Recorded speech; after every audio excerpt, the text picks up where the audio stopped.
and I've been lucky to say so. Since 23, when I graduated as a marine biologist, I started working on coral reefs as a scuba diving instructor as well, trying to train reef users on how to identify what the problems coral reef had. And 14, when I started in active coral reef restoration, training, people, reef users, coral reefs through coral gardening. That was my first job after my PhD. In that process, I've been lucky enough to travel the world to coral reef areas to see how people live and depend on coral reefs and train actually the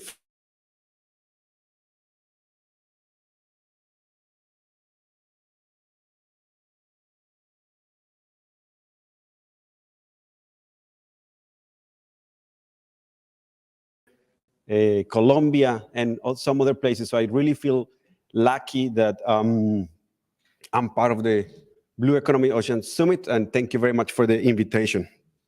And coral reefs, I'm not gonna go too deep into this. You know better about the numbers, right, that coral reef represent to us. They were mentioned today, $70 billion, to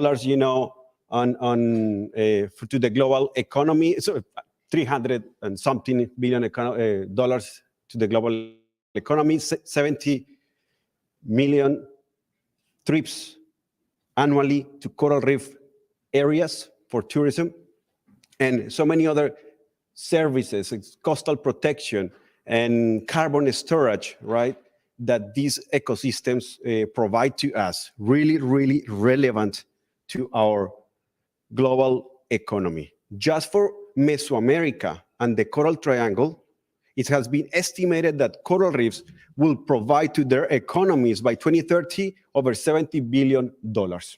Okay? The problem is that coral reefs are facing a lot of problems, and that's why we're here trying to say, how we can do better what we do. Problems that we're facing, global and local problems. Global climate change, local pollution, overfishing, and coastal development.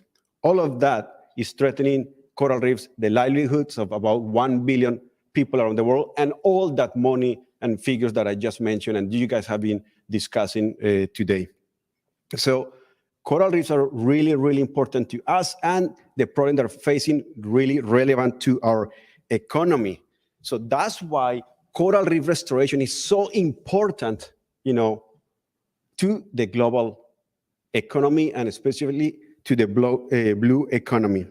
And it's because coral restoration, which is the process of reviving damaged or destroyed coral reefs through different methods that includes fishing controls, coral propagation, artificial structures, and removing invasive species that some of you are actually making business out of it, which is really interesting. All of that helps, in this process of coral reef restoration, which is to enhance coral reef resilience to climate change, to increase biodiversity, and of course, support local economies, all that billion people, again, that depend on coral reefs.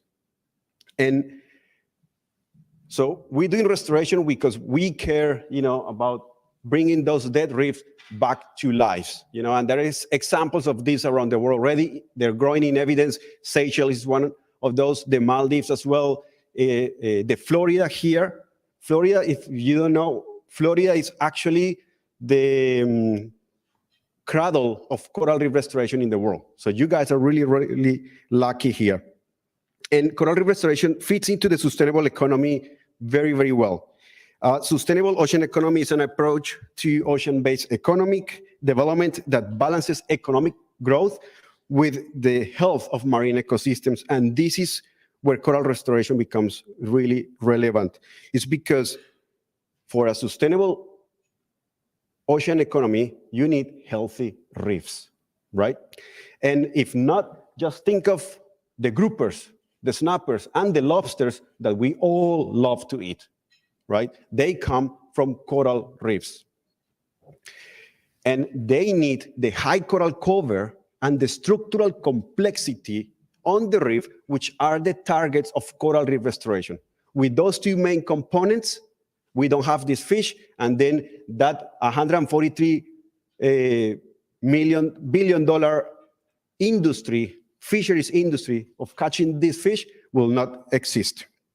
So restoring coral reef definitely helps sustainable managed fisheries, support sustainable tourism, and promote coastal resilience.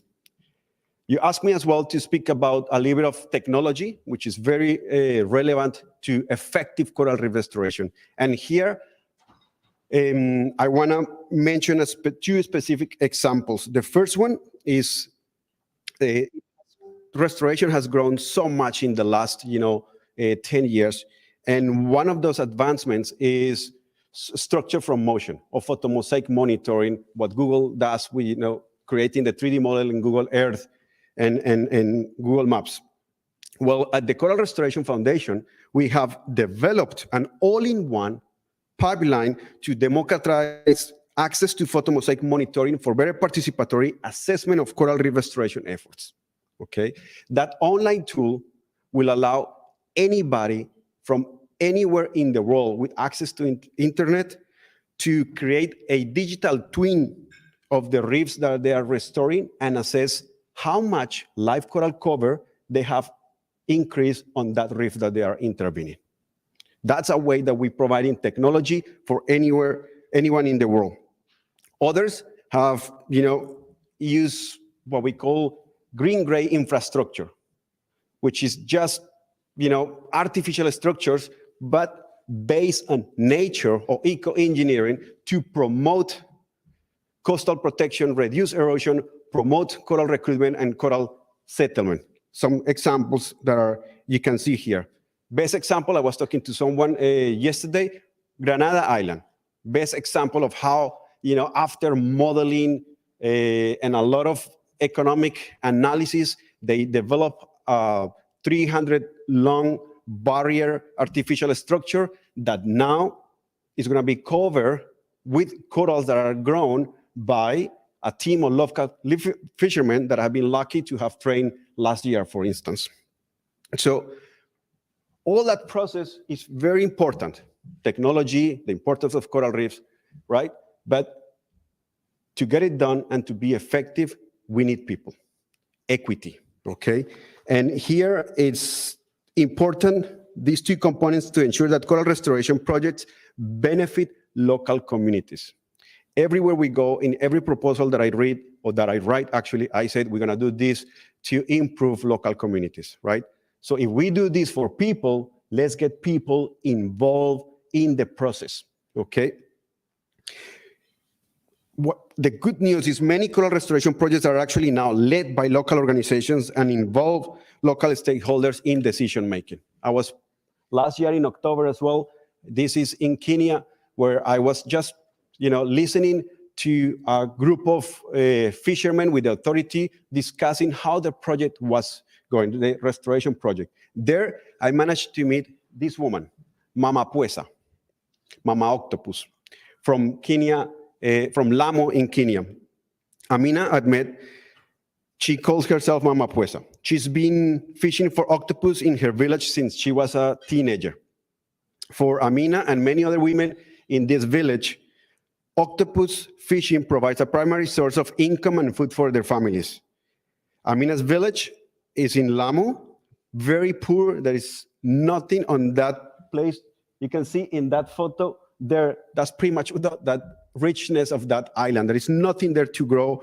So fishing is the only source pretty much of food and income. Through a need of improving the fishing catches, they decided to test a self-imposed temporary octopus fishing closure. And through a learning process, with a lot of mistakes at the beginning, now they managed to increase octopus catches by 4-fold after closures and discover that coral reef restoration can even enhance the octopus catches because they will keep the habitat for the octopus in good condition. With that increase in income, she managed to build the first school on the island and put one of the first 2 toilets on the island. The school doesn't have chairs or tables or anything like that. So if anybody's keen to donate that, let me know. You can see, stakeholder and community involvement helps to ensure that this project meets the needs and priorities of local communities. Additionally, coral restoration can provide new economic opportunities for local communities through sustainable fisheries and tourism. Now, the summit is about, as well, the pandemic era, right? And here, coral reef restoration contributes to the recovery and revitalization in the pandemic era. As you know, the COVID pandemic has profoundly impacted the global economy, and the sustainable ocean economy is no exception. Here, I want you to think about all the volunteer-based projects in Seychelles, in Kenya, Madagascar, in the Caribbean, that because of the pandemic had to close business because travel restrictions to the paying participants. A lot of projects lost their source of income. Madagascar with Blue Ventures is an example. They have to close the sea cucumber project there that supported, local women as well. And coral restoration, again, here can come to the rescue. Programmatic coral reef restoration can help create new jobs and economic opportunities, which are especially important in areas hit by the pandemic. Here, I want you to think about the benefits of coral reef restoration for job creation.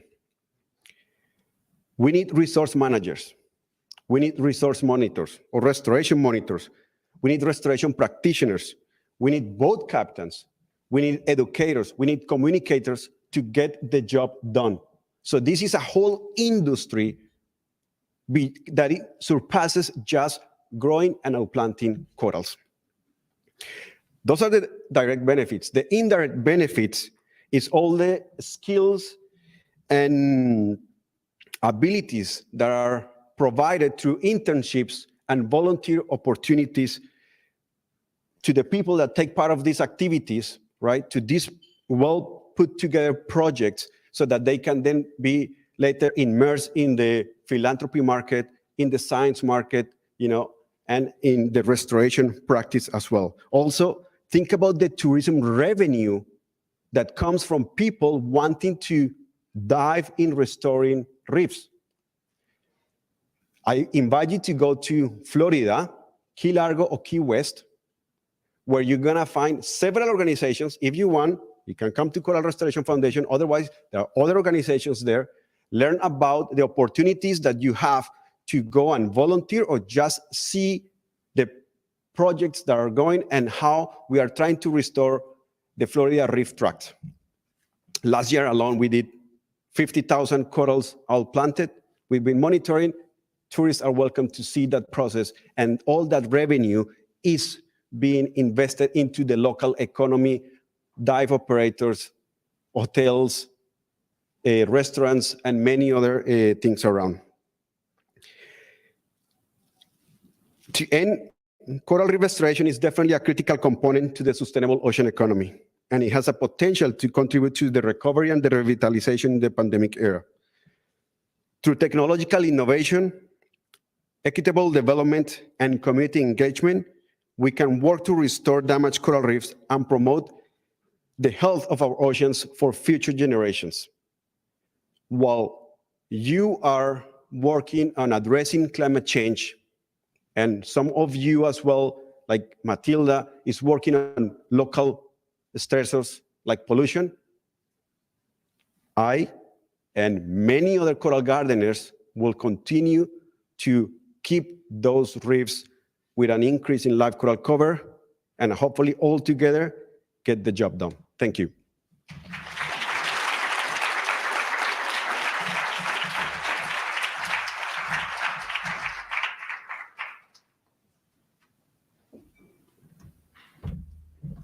Thank you, Fanner.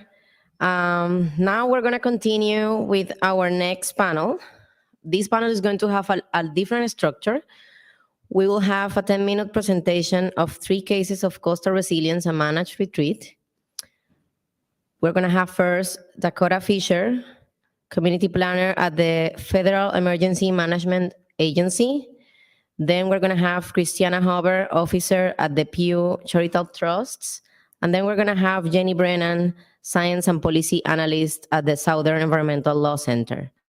After their presentation, we're going to have a Q&A session led by Lydia Olander, the program director and adjunct professor at Duke University's Nicholas Institute for Energy, Environment, and Sustainability. Welcome.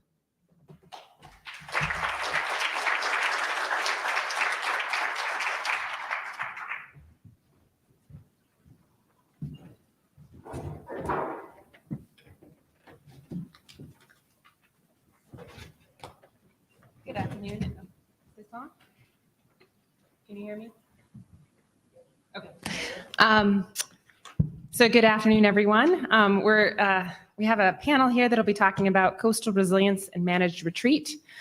Very important issues today. You've already heard who the speakers are, so I won't reintroduce them. And we want to get started, so there's plenty of time to discuss. So I just want to say one thing at the outset, which is that climate resilience, despite being something we've talked about for a long time, people have really just started working on it. And so I would say the people here are pioneers in this space. This is an area where we're going to need a tremendous amount of effort in the coming decades.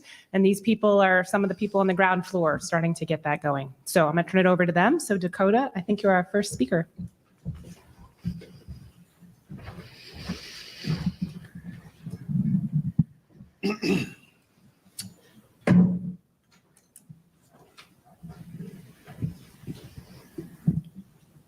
Check, 1, 2. Thank you, Lydia. Good day. My name is Dakota Fisher, and I work for the Federal Emergency Management Agency. I am a native Louisianian. I am an adopted Virginian, a proud husband, son, and friend. I'm also a byproduct of those that have come before me and laid the foundation for the work that I get to do today.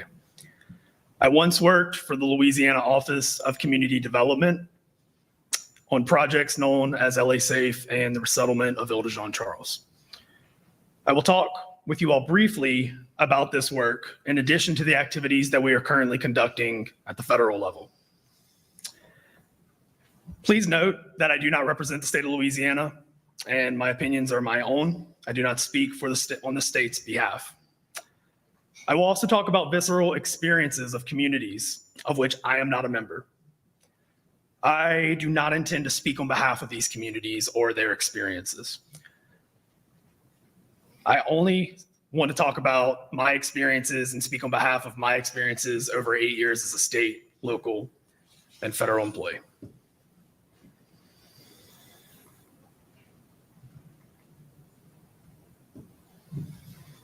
According to the National Oceanic and Atmospheric Administration, approximately 40% of Americans live in a coastal county.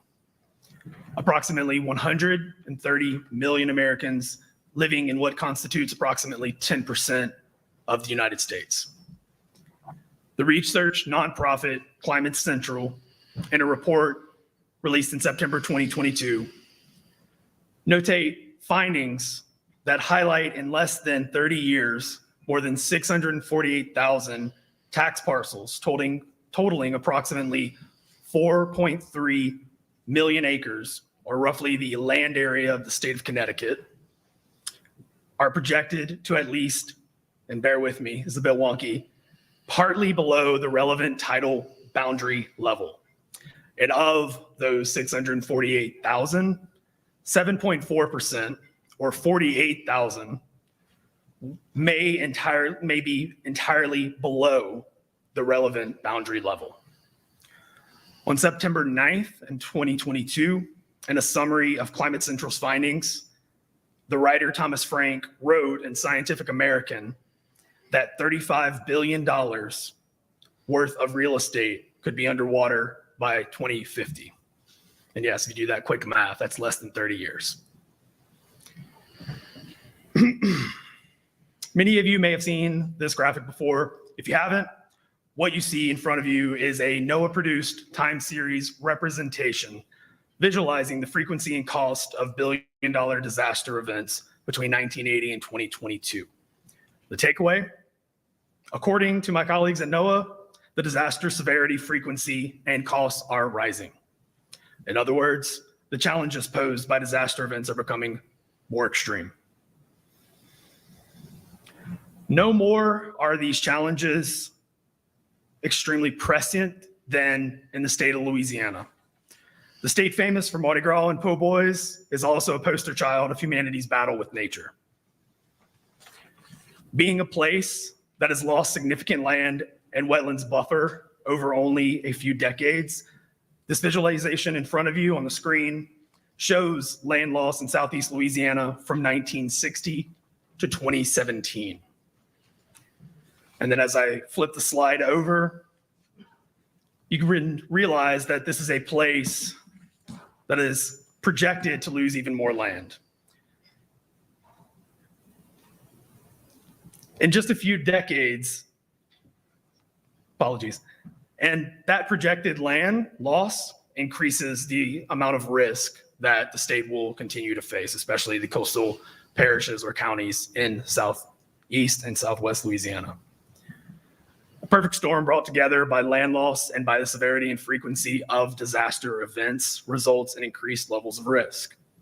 And as you can see from 2017, this is the anticipated storm surge risk for Southeast Louisiana in a medium environmental scenario. And if somebody wants to know what that means, come talk to me after.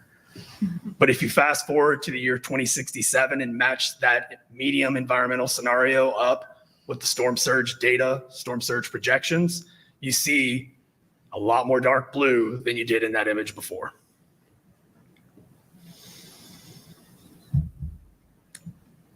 There are many ways that we as a society can adapt to changing conditions. I'm here specifically to talk about one adaptation strategy in particular, and that is relocation. For the purpose of this presentation, we are referring to relocation or climate-induced relocation in the same way Professor A.R. Siders has defined managed retreat in the article Managed Retreat in the United States. We are talking about, quote, the purposeful, coordinated movement of people and assets out of harm's way. And due to the scope of my current and former employment, I am only speaking about climate-induced relocation within the United States. I will not be covering climate-induced immigration into the United States or internationally. All right. Let's talk about Ile de Jean Charles. I want to acknowledge that this is a historically marginalized community. The creation of this once vibrant place in southern Terrebonne Parish, Louisiana, was created by indigenous peoples escaping persecution as a direct result of the Indian Removal Act of 1830.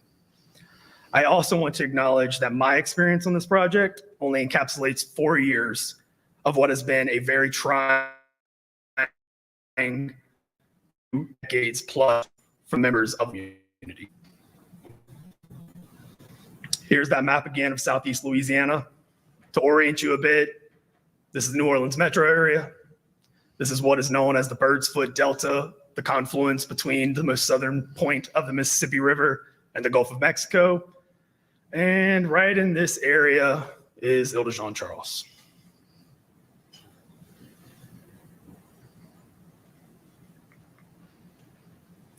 This is an aerial view of Ile de Jean Charles in 1960. Former residents of the island often speak of how in their adolescence and early adult life, the island was a place with diverse flora and fauna. One could walk and boat out away from the main island and easily trap and fish. Fast forward a few years, a few decades, this is a bird's eye view of the island nearly 60 years later. Decades ago, this place was approximately 300 households strong.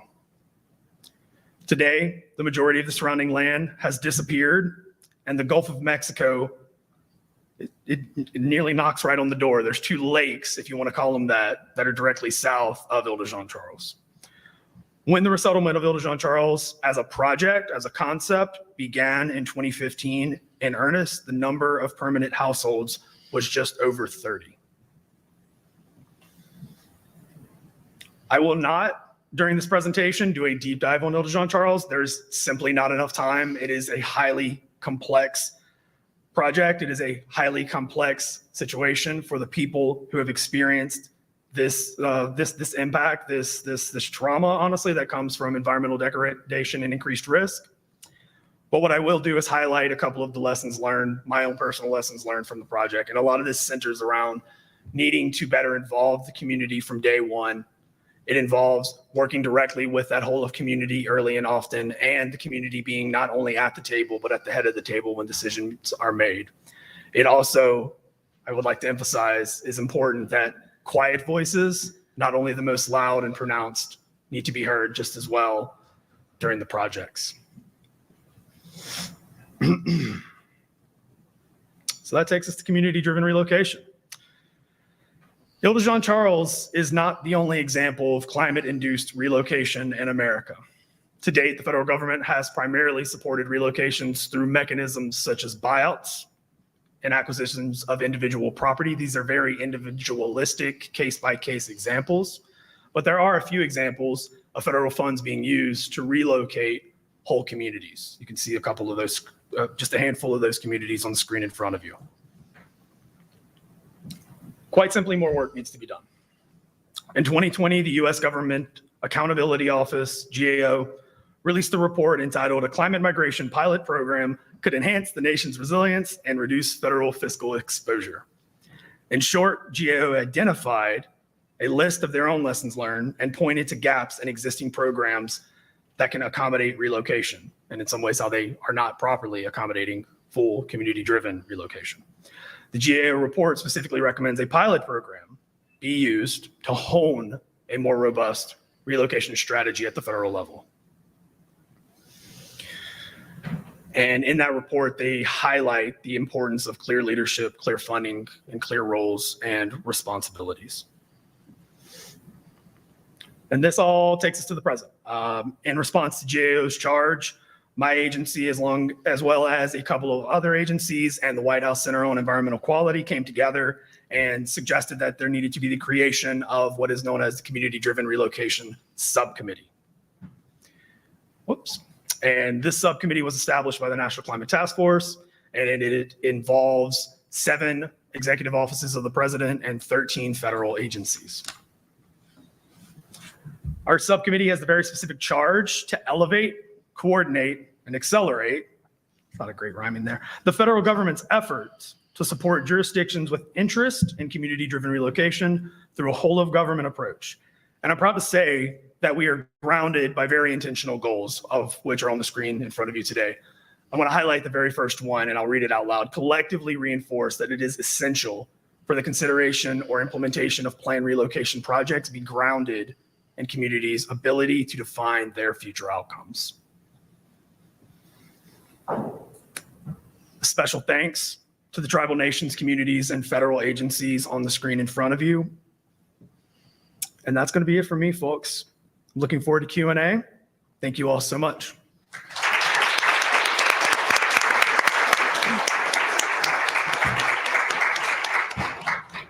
Thank you, Dakota.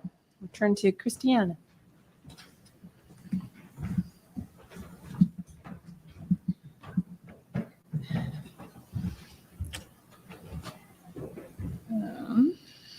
Hello, everyone. I am Christiana Huber. I work with the Pew Charitable Trusts. You are probably familiar with some of our more oceans and fisheries programs. I work on a program that is more focused on land that is experiencing too much water. I work on specifically on flood prepared communities. So today I'll just be providing a little bit of background on my work at Pew, some findings from some research that we commissioned last year. And I'll be digging in a bit on a policy case in one state, in the state of New Jersey. So Pew works in states in 3 key ways. We develop and enact policy. We work with state governments we work with governor's offices and legislators to secure commitments to doing statewide climate resilience or flood resilience planning. Resilience means lots of things, but in this first bullet, we list out some of the principles of really what that means to us and what that is meaning at the state level. Meaningful resilience policy is science-based, it is forward-looking, it is comprehensive, it looks across agencies, across sectors. It uses nature and nature-based solutions to soak up and buffer floodwaters, addresses inequities, and invests in these solutions before disasters happen, not just after and in recovery stages. Then we continue to work with states as they are developing their plans and as they implement plans, as they are creating programs to help communities do projects and plan locally, and also work to secure funding to support those statewide programs and the projects that communities need to do to be more prepared. Finally, PU convenes and collaborates. We facilitate peer-to-peer learning across state officials. So lots of states have, well, a number of states have a chief resilience officer or someone that is in charge of climate resilience that's just kind of sitting alone somewhere. And so we got them together to learn across state lines, learn across the country, and then when possible, have bigger convenings for state officials to talk with local leaders and with their federal counterparts that are also thinking about this on the national scale. This is a map of all the states that are involved in our state resilience planning group, which is our peer-to-peer network for states. And working across all of these states really gives us kind of this aerial view of what is happening at the state level across the United States, which I am happy to share more of during the Q&A. But as a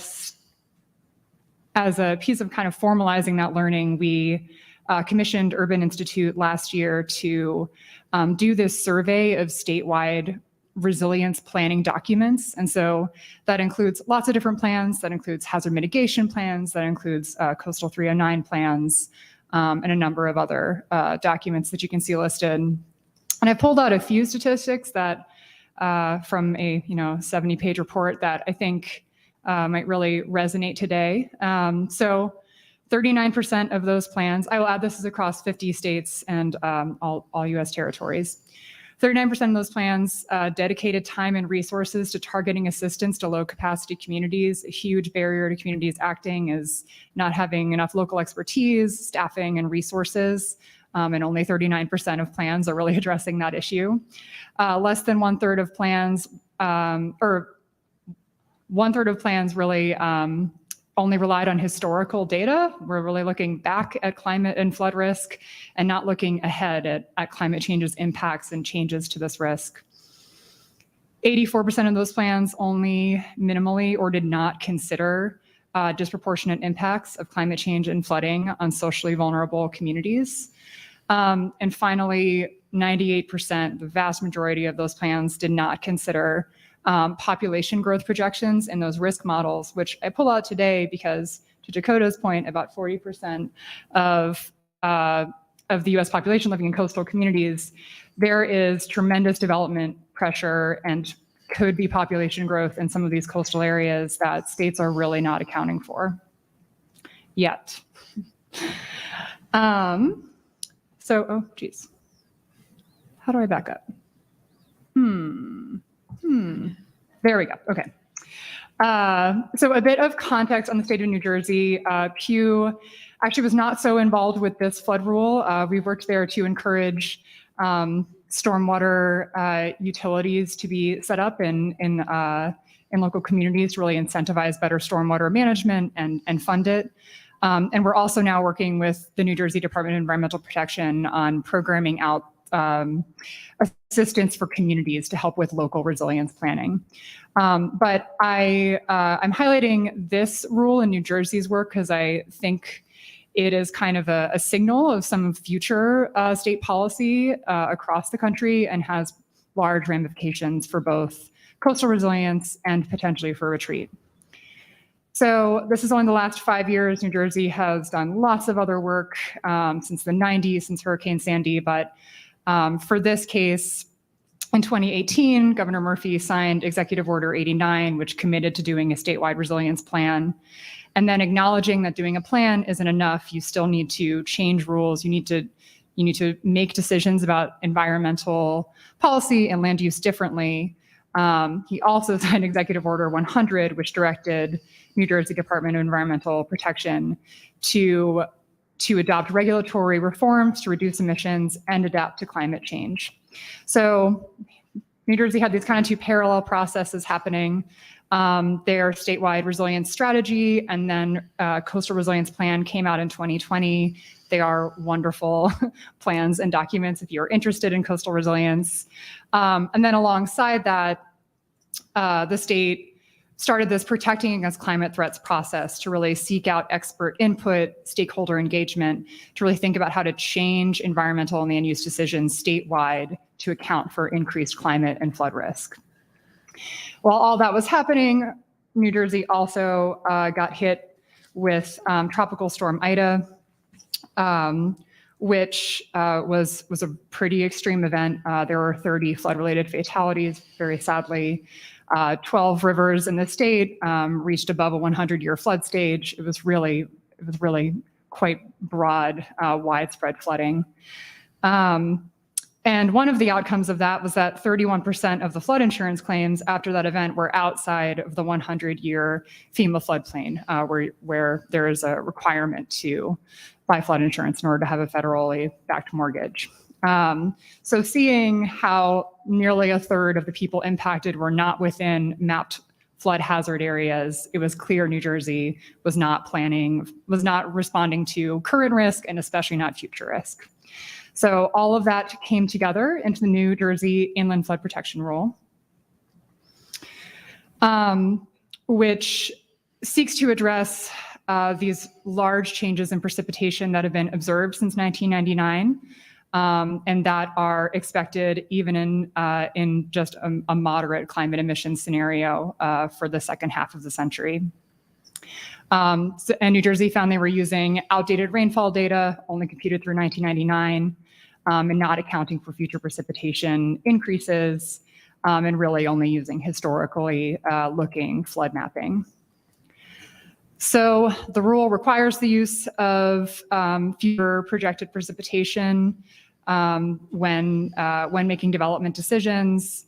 It requires that any new development and infrastructure is designed assuming 2 more feet of flooding, which is actually kind of in line with what was observed with Tropical Storm Ida, and requires that for stormwater capture, for holding water on a property and reducing runoff, that is based on the more extreme precipitation that's expected in the future, not just what we saw in the 20th century. And I am not going to dig in too much into the specifics of that, but I'm happy to talk about it later. So more broadly, given that we're talking about oceans and coastal resilience, while it is an inland flood rule, there are some implications for the coast, partially because a lot of that riverine flooding and stormwater flooding does occur along the coast. But in addition, in that broader protecting against climate threats planning process around how to improve environmental land use decisions, New Jersey explored anticipating a 5 feet of sea level rise in planning. And this map is not excellent, but the yellow and orange is areas that would be impacted by that and requiring a lot of additional study for any development in those areas.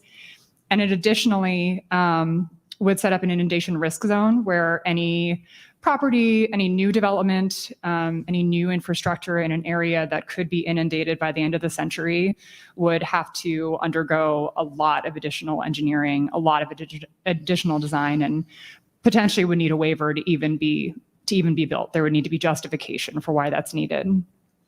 And then finally, any property buyers that are looking to buy their new beach house would need to know not just about historic flood risk, but some of this really extreme risk that that could be on the way with 5 feet of sea level rise.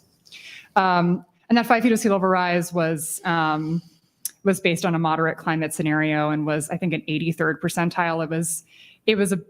It is a kind of moderate estimate, but also definitely on the trying to err on the side of caution in terms of that assumption. A number of other states have, and localities have similar processes, including North Carolina, the EO 266 on resilient state buildings, which only looks at state-owned properties. It is not as expansive as New Jersey's, but a similar concept of trying to avoid investing more in areas that are at risk to flooding, and trying to build better in areas that are at risk to flooding.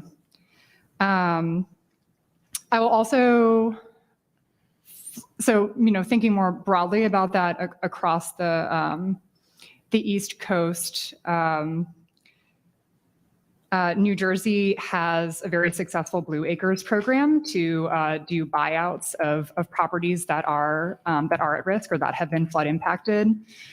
So there is, as there's less investment in some of these areas that are impacted by sea level rise, there is potential for restoring that land to its natural state, to wildlife habitat, to a flood resilience kind of structure.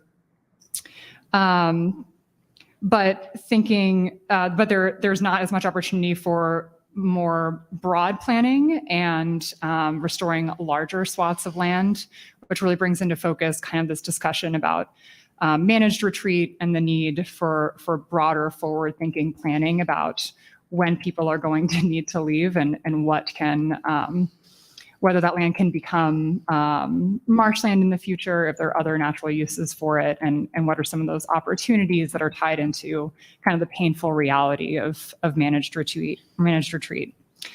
So I will close out with these policies are great for reducing risk. They are great for getting people out of dangerous areas, but thinking more about some of those implications for who is living there now, and which communities are affected is a pretty wide open space that we all need to consider. And we can hopefully discuss that more during our Q&A. That's all for me.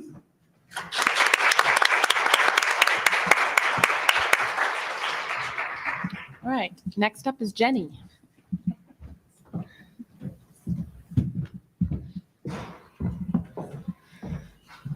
Good afternoon, y'all. As an alum, it's always great to have a reason to come back, so I'm especially excited to be here today and be part of this panel. I've been with SELC for going on 6 years, so since I left the Nicholas School MEM program. And in that time, most of my work has focused on climate change adaptation and resilience in the Southeast US. So at SELC, our resilience work generally falls into two categories. And since we're at Duke, I'll use a basketball metaphor to describe them and call them offense and defense. So on the defensive side, we engage on a project level to try to guide damaging proposals in a better direction. So for example, we'll keep an eye out for proposals to fill significant wetland acreage in the floodplain and place a lot more people and infrastructure directly in harm's way.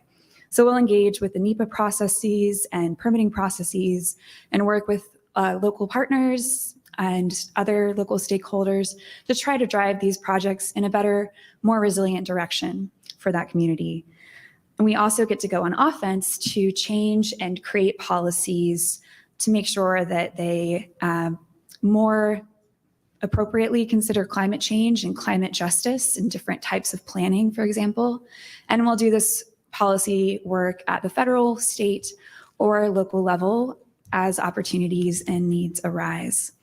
So our resilience work covers inland areas as well as coastal areas, but since this is the Blue Economy Conference, I'm going to focus on the coastal, which we categorize to include both the coastal plain as well as the beachfront areas, which are a little bit different, but face the same kinds of stressors and some of the similar dynamics. So I'm going to just run through some of the considerations we face while working on coastal resilience and some of the challenges, and particularly focus on the work related to retreat. So of course, we've all heard the term managed retreat, but generally what's happening on the ground is unmanaged and it's fairly reactive by nature. But as communities are faced with events that are making the effects of climate change more tangible, such as the storms that the Southeast has seen in recent years, we're beginning to see movement that's transforming that reactivity into better planning for the long term, including conversations around retreat.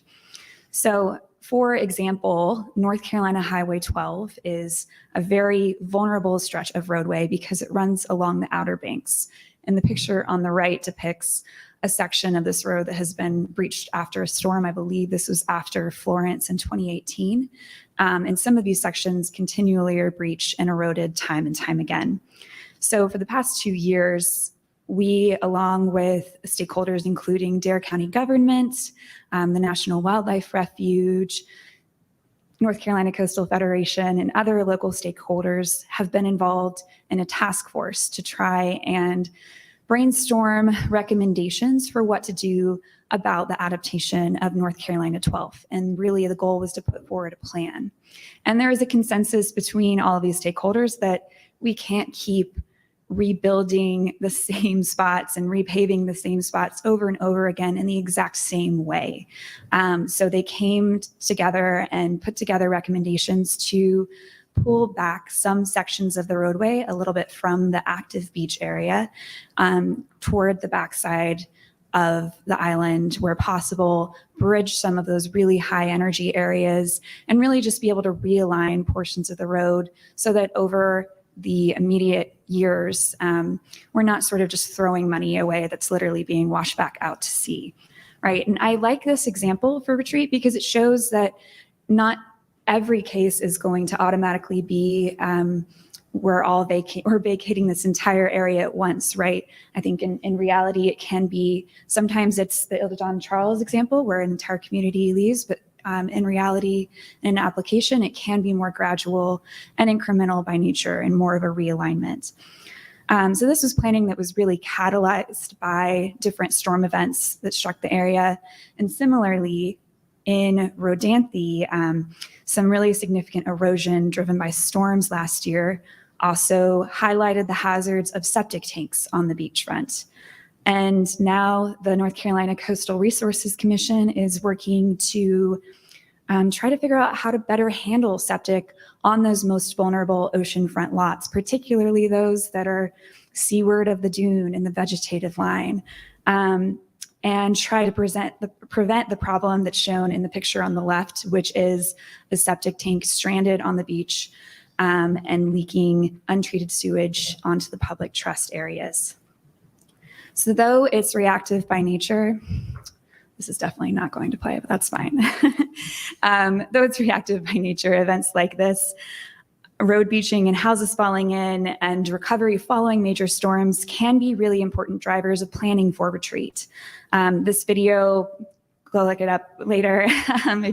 I'm sure all of you have seen it though, but it was all over national news about a year ago of that house being carried away by the waves in Rodanthe. And it sparked a lot of conversation about climate adaptation and whether retreat was the right path forward in certain areas. But even in a scenario where, let's say, a community has identified a high hazard area they want to pull back from, and everyone is magically on board, which is also a whole different hurdle. One of the big barriers you run into is the lack of funding to be able to help with that relocation process and the planning that goes into it. So to fill these funding gaps for flood buyouts, for example, we've worked on a state level to get resources that can help supplement some of the federal dollars that are available for buyouts and often require a local match, for example. So Christiana mentioned some of the state level work that Pew has done, and we were able to partner with them in South Carolina and get a bill package passed in 2020 that really reshapes the way the state approaches disaster recovery with a better long-term vision. And I was deep in the trenches with some of her colleagues on that for quite a few months. And I think it's especially meaningful that the South Carolina General Assembly decided to prioritize this initiative, even during a global pandemic. You know, this passed in September 2020. Everybody here knows how much was going on at that time and how many crises governments were facing. And so the fact that this was still a priority even despite everything else going on, I think is just really shows how important these issues are on the ground for people, communities already experiencing these impacts.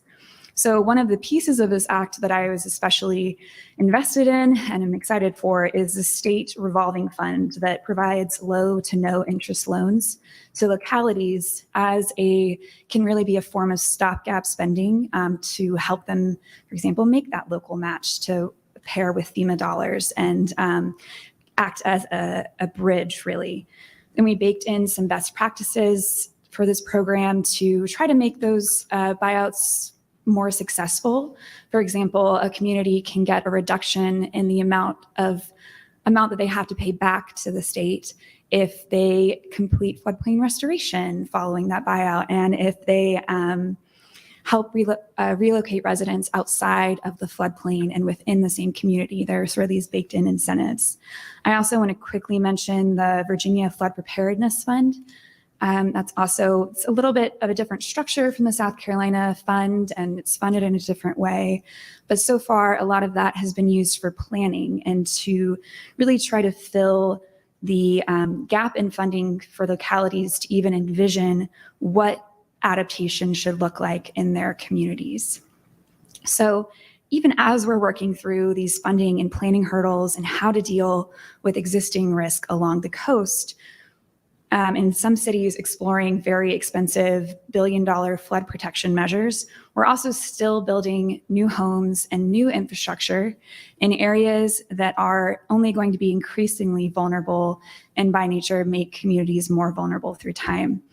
And sometimes this is happening in the same communities where buyouts are happening in a different part of the same city.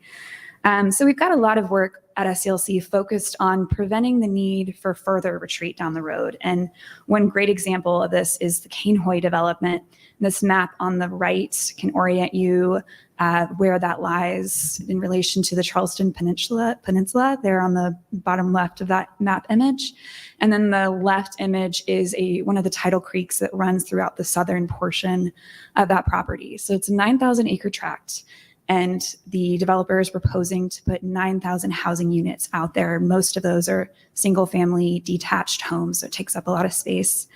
And nearly half of this property is in the floodplain. So pretty much most of the southern part, south of where the land sort of pinches there in the middle, is in the 100-year floodplain. And of course, if it's flood prone today, it's only going to get riskier in the future. This land is pretty low lying and vulnerable to sea level rise. And, we're expecting as much sea level rise in the next 30 years as we saw in the past 100 years. So we feel it's pretty important to consider these issues. And it's a bad situation for homes and infrastructure that comes with a community like this to be put in such a low-lying area without consideration of future impacts. So we've actually hired a design and architectural firm, Dover Cole and Partners, to map out how you could build a 9,000 unit community on this land while avoiding the wetland acreage and also avoiding the floodplain. So this could be a more resilient in the future, sort of setting a model of how could we develop on a parcel like this. So that's a quick run through of, and this is the southern part of the property. You can see all of these islands that are proposed for development and some of the tidal creeks that weave throughout. That's a pretty quick run through of just a few of the ways that our work interacts with retreat. And I'll just note that these conversations around retreat can be tricky, and it's by nature a very emotional thing. People have really strong connections to place and history on their land. And often people who are on the coast are there because they want to be connected to the water. So it means that retreat is a really charged word, and we have to be cognizant of what language we use and the emotions surrounding that. And also have to be able to work on other things in the meantime while we're building up toward that longer term action. So in the meantime, we have plenty of things to do on things like disaster preparedness and rebuilding in a way that will be more resilient against future hazards, and also working on things like risk transparency. So to end on a high note, we recently had success in both North and South Carolina working with the real estate commissions to add more flooding hazard information to those real estate disclosure forms. And that's really just an effort to get better information out to homeowners to make sure that they know whether they should purchase flood insurance. Maybe they have a house that's outside of the 100-year floodplain, but has flooded in the past. And basically, it's just an effort to share more information, help people be better prepared, and be more resilient in future floods. So thank you all. And I think we're going to switch over to the panel part.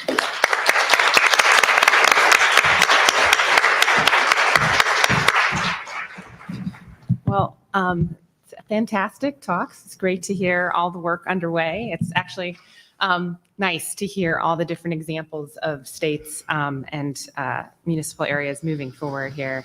So I'm just going to ask kind of a question that's based on the talks that you guys just gave. I mean, we have to be balancing investments in repairing current infrastructure and helping existing communities deal with hazards at the same time as we're investing in moving and shifting to new infrastructure.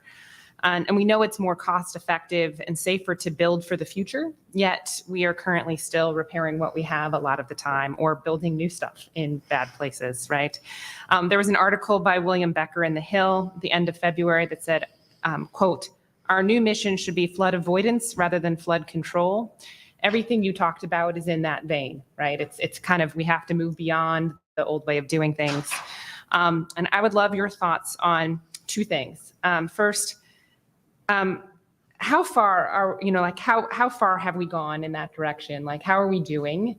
It seems like we have lots of early wins, and I'd love your thoughts on like, how are we doing on the planning parts and starting to get those pieces into place? Are we 10% of the way there, et cetera?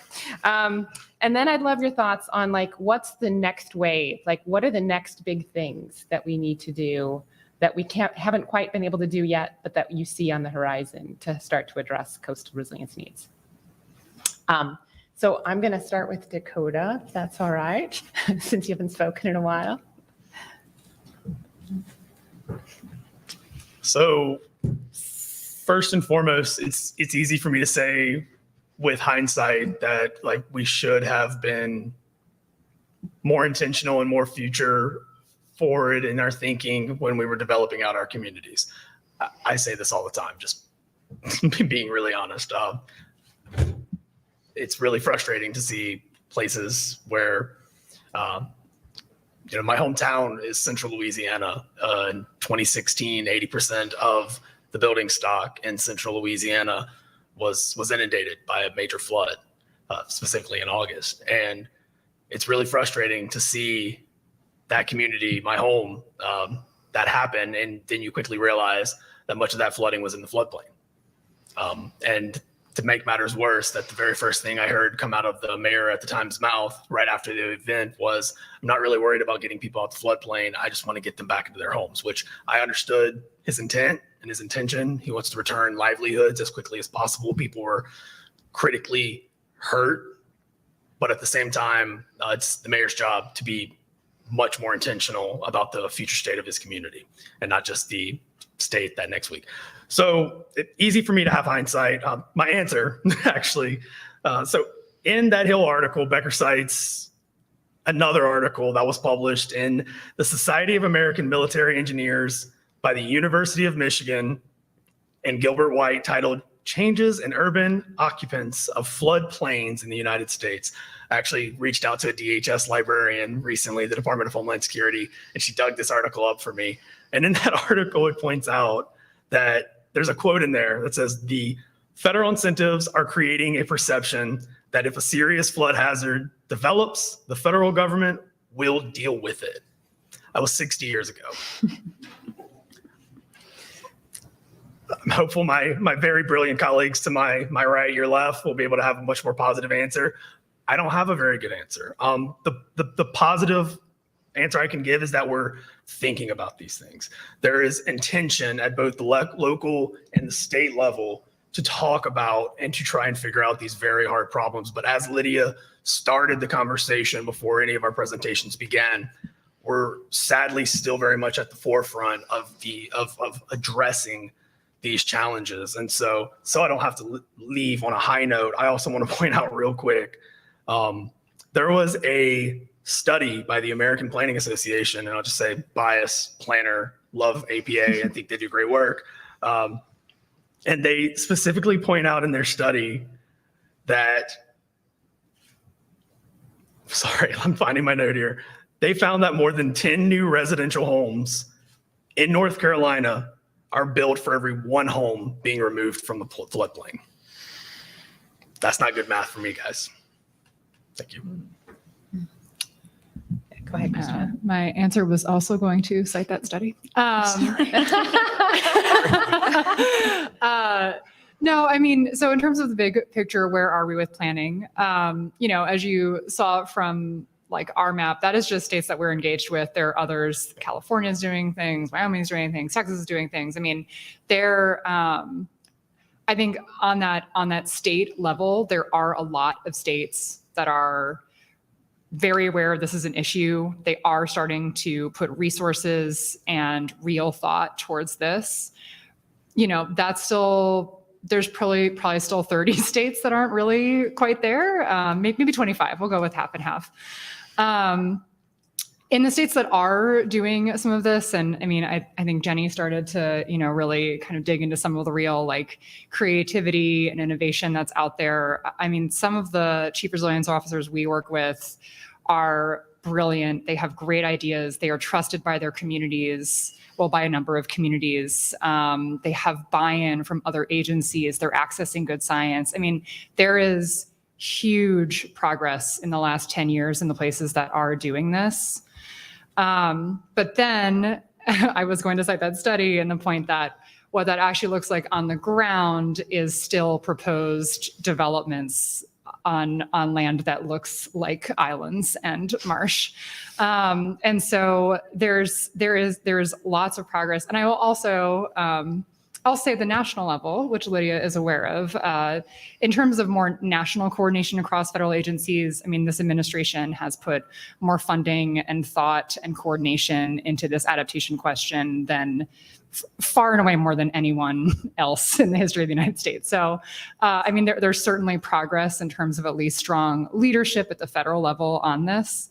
But the risks vary so much. The United States is very large. The communities that are under-resourced, that don't have enough staff, that don't have a whole bunch of climate scientists living in their town, they're still really far, being left really far behind, and solving that is really, really hard. I think in terms, I think the next, I'm not sure about the next big wave. It feels like we're just kind of continuing to chip away at this issue. I do think, actually, I will say, and we were talking about this right before the panel, a thing that I think is kind of falling away is some of the fear of talking about at least sea level rise and extreme precipitation. You maybe can't go, I work in West Virginia a lot, I can't go in there and talk a lot about climate change, but everyone in that state agrees that it's raining more. They agree that flooding is serious, and they agree that there needs to be serious investment and action, and acknowledge there might be some trade-offs. There might, be some sacrifices that need to be made. So I think a little of that buy-in around this, kind of some less contention and a little bit less of that being a hot button issue, is really making space for at least progress on this adaptation and resilience side. Thanks. Jenny? I'll just underscore everything both Dakota and Christiana has said and add on just a little bit more. I appreciate the quote on avoidance rather than protection. And I think it's meaningful that even the Army Corps of Engineers is beginning to admit that that needs to happen. And, Assistant Secretary Michael Connor was recently speaking at a National Academies event, and I did not write down the exact quote, but was basically saying that their attempts at, flood control is no longer a viable strategy. And they are trying to shift more toward nature-based, community-based strategies for addressing flooding. And I think the fact that an agency that is so historically based in structures and control and those sort of mechanisms is beginning to shift to really just underscores where we are right now in the resilience conversation. I think it's hard to put an exact number. You joked about are we 10%? It is so hard because while see that we've made so much progress in even the past 5 years or so, in being able to have these conversations more. It still feels like we're like really just beginning. And I think, in South Carolina, for example, that bill that passed in 2020, none of the legislators who worked on it would directly necessarily talk about climate change, but everybody would talk about flooding, right? The language was just adapted, and people would talk about flooding getting worse. And I think that was a really significant shift from even 2 years before, when I don't think we would have gotten the same traction on that language. So I agree that it's beginning to be easier to talk about these things and then take action as a result. But it still feels like we've got a big gap in community engagement, and also there's still a big resource gap for communities like unincorporated areas. We've got a lot of heirs property in the Southeast in particular, has a different ownership structure, right? So it's harder for them to access resources. And I think we've just still got a really big resource problem in order to be able to even plan and then figure out what we need to do to take action. So that's still very much underway and trickling through. Lydia, can I add one more thing? Of course. Quickly. I too can't put a percentage. I think this is that wave right now, though. We are talking about investments at the federal level to provide direct technical assistance, capacity building. Right. There are initiatives today by the Fed to provide resources to state, local, tribal, territorial communities, and that is huge. I mentioned at the very beginning of my presentation that there are a lot of folks that have paved the way for a lot of us to be up here today to even talk about this work. I wasn't able to talk about relocation a decade ago. We can go talk about relocation in a lot of these communities today.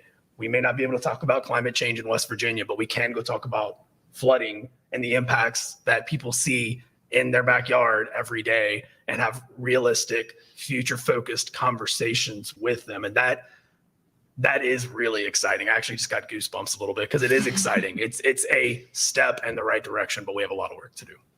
Okay, so I want you guys to be thinking about your questions. I'm just gonna have one quick comment, and then I'm gonna take questions from the audience. So I just wanted to kind of put out a thought about a next wave, and maybe this is a conversation for next year's conference. But I'm starting to hear a lot about shifts in insurance, both public and private insurance, and financial disclosures, which you heard a little bit about today, which I think are potentially going to be two big tools in our toolbox. People are starting to try to figure out. So those are some thoughts I have for next year. All right, so we have a few minutes. Any questions from the audience? Okay, there in the gray. That's you, yes. Right in the middle. Go, Claudia, go. Thank you so much. My name is Erin, and I'm with the Great Lakes St. Lawrence Cities Initiative. I have a question kind of about the tail end of relocation. I know that most of what you talked about was within the same state, kind of local relocation, but a lot of the research shows that people will be moving more and more to the Great Lakes and to the American Northwest. But even within the same state, these coastal states, a lot of the places that people can afford to move to when they're relocated often have aging or failing infrastructure. So I'm curious, like what considerations are taking place about where people retreat to, and what level of influence do you feel can be had over that decision? And then finally, Jenny, you talked about this a bit. Do you have any like sister programs or funds within your organization to help support these new cities, making sure that they're prepared for the influx of migration? Thank you. Fantastic question. So I know Dakota can talk a bit about receiving communities, and so maybe we'll start there and then go down the line. Yeah, I think I can be brief on this one. It's my understanding that many places like Buffalo, Pittsburgh, Ann Arbor, parts of the Great Lakes, they're already having these conversations, which is actually really exciting. In the same way that my last comment, there's lots of positive momentum that's really exciting right now. There is, I believe, a movement right now for receiving communities, right? Places that in theory, based on projections, based on our understanding of risk, both current and future, have a good hunch that they may be better insulated from both acute and chronic climate events, right? Climate impacts. And those places, I mean, I read about it. I read about Buffalo doing neat stuff somewhat regularly. And I think that's really cool. So like they're thinking about it, and that's great. What I guess I'll do a call to action as a Fed. Maybe my federal brethren and sister will hear this.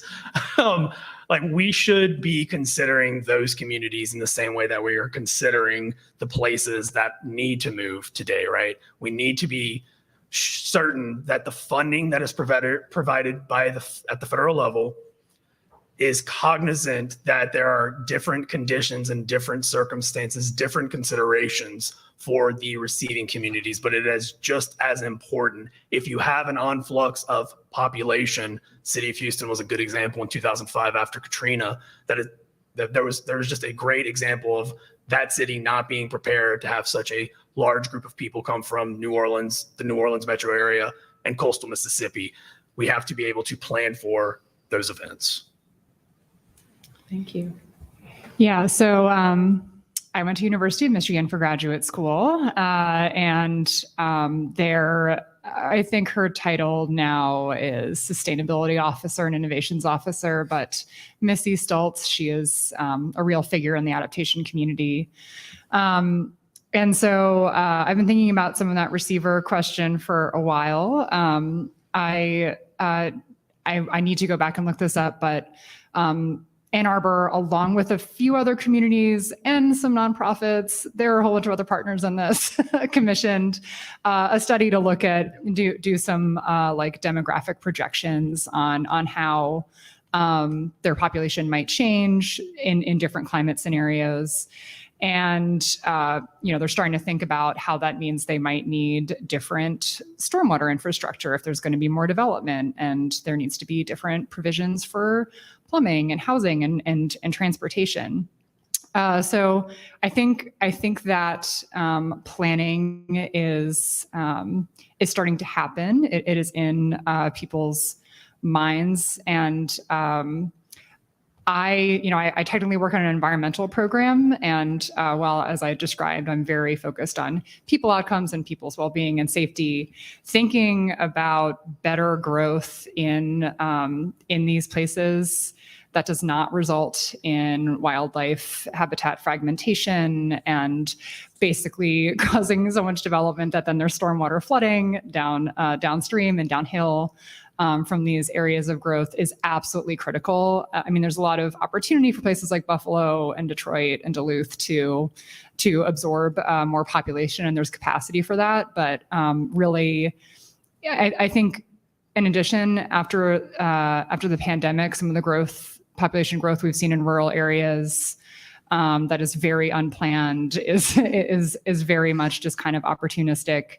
It really highlights what's at stake there and the real planning that's needed. So there are some folks that are definitely thinking about that. I think there's definitely a lot more to do on that, and just broadly more on smart growth and kind of a better way to live in the future, and a better way for people to live in a safer, more healthy community in the future. So some progress, definitely more needed.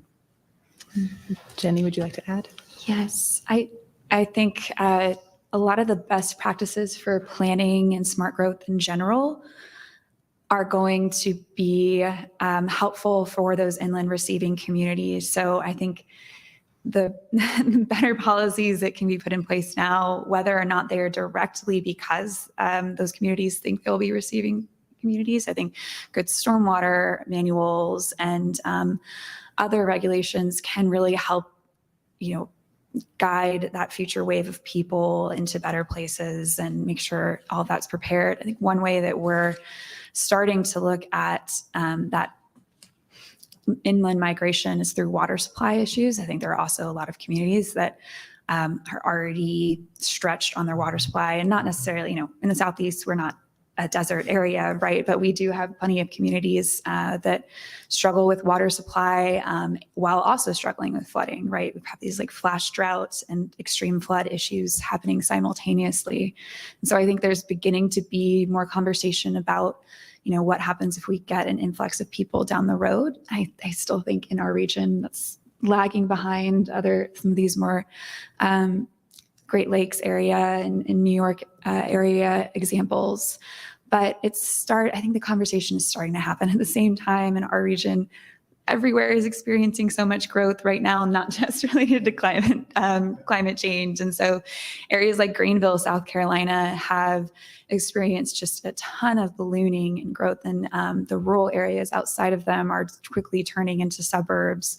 And so I think this really speaks back to a broader question about what do we do about rural infrastructure that's really been underinvested and disinvested in for decades now, and is also a hazard for the people who are living in a community, whether or not there are more people added. So I think that's another great wave we're in right now, is with this new funding coming from the federal side of things to be able to reinvest in these areas and fix some of that. So hopefully a lot of that IIJA and IRA money will be able to really fill some of those gaps and help make it a better situation down the road. But obviously there's a lot of that work that still needs to be done. Great, thank you. So I want to know whether we can squeeze in one more question. Okay, yes. This will have to be quick, though. So I saw there was a question over there. Yes. Hi, yeah, thank you so much. Sorry, I just got to run across. Hi, thank you so much. My name is Malky Wall. I'm a Master of Environmental Management student, and I'm pretty new to this topic. And I had a question for Dakota.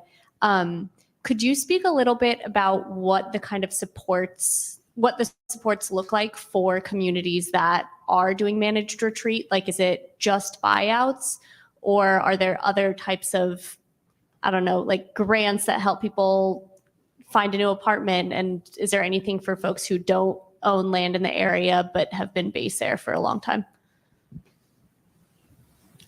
Excellent question.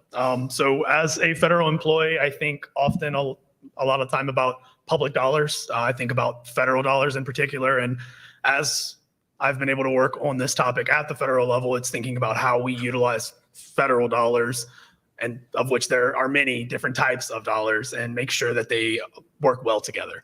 But it's really, really important to point out that there's actually a great opportunity for public-private partnerships, private dollars, philanthropy, all have a significant role to play in providing what I will call just a more robust suite of relocation options for communities.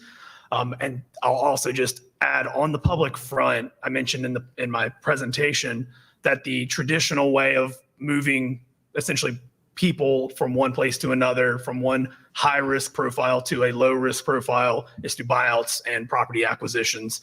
And there are newer grants today. I'll highlight the Building Resilient Infrastructure and Communities grant, BRIC, at FEMA, has the opportunity to consider these types of relocation projects. It's different. It comes with its own requirements. It comes with its own timeline. But it is a opportunity that's a relatively new grant program with a lot of funding, where communities have the ability to both plan for and enact relocation. So it's an option, and there's other opportunities as well. I'll stop there for brevity. Yeah, I'll just say that, relocating a community requires not just moving the houses, but moving the roads and the schools and the healthcare. And so it becomes very much an all of government, public support in all these different areas. So it really does require some coordination across lots of different agencies and entities at both federal and state and local levels. All right. Well, I think we're probably over time. So is next up a break, I think? What? 5-minute break. We have a 5-minute break. Okay, so we have 5 minutes for a break, and then we're back to it. All right, thank you, everyone, and let's thank our panelists. Thank you. Thank you.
Hi, I'm Toddy Steelman, Dean of the Nicholas School of the Environment. The Nicholas School is proud to support this year's Blue Economy Summit, which aims to create a creative collision space to think about sustainable solutions for our oceans. At the Nicholas School, we value interdisciplinary approaches that tackle the world's most complex problems, and the Blue Economy Summit represents the best in this tradition.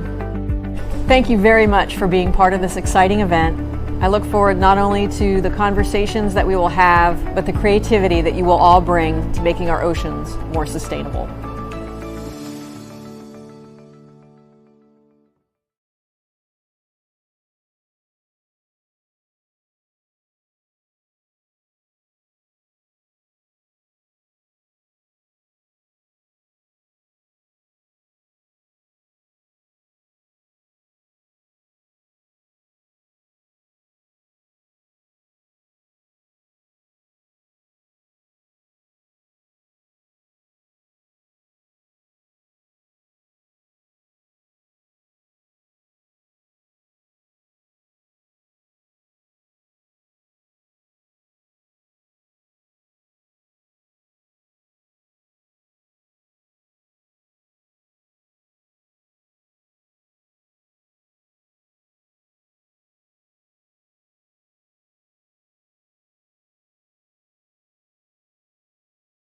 Yoshina Nagia.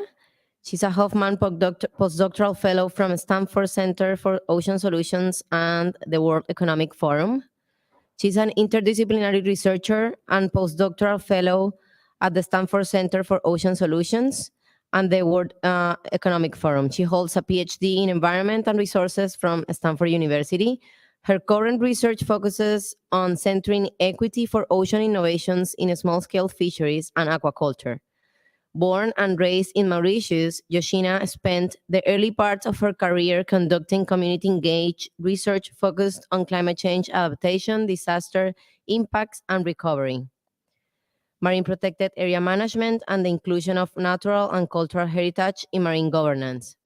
Having recently worked on assessing the compounding social impacts of the COVID-19 pandemic, and the Wakashu oil spill disaster on coastal communities in her own home country, Yoshina plans to continue applied research and contribute to the science policy business nexus. Let's welcome Yoshina.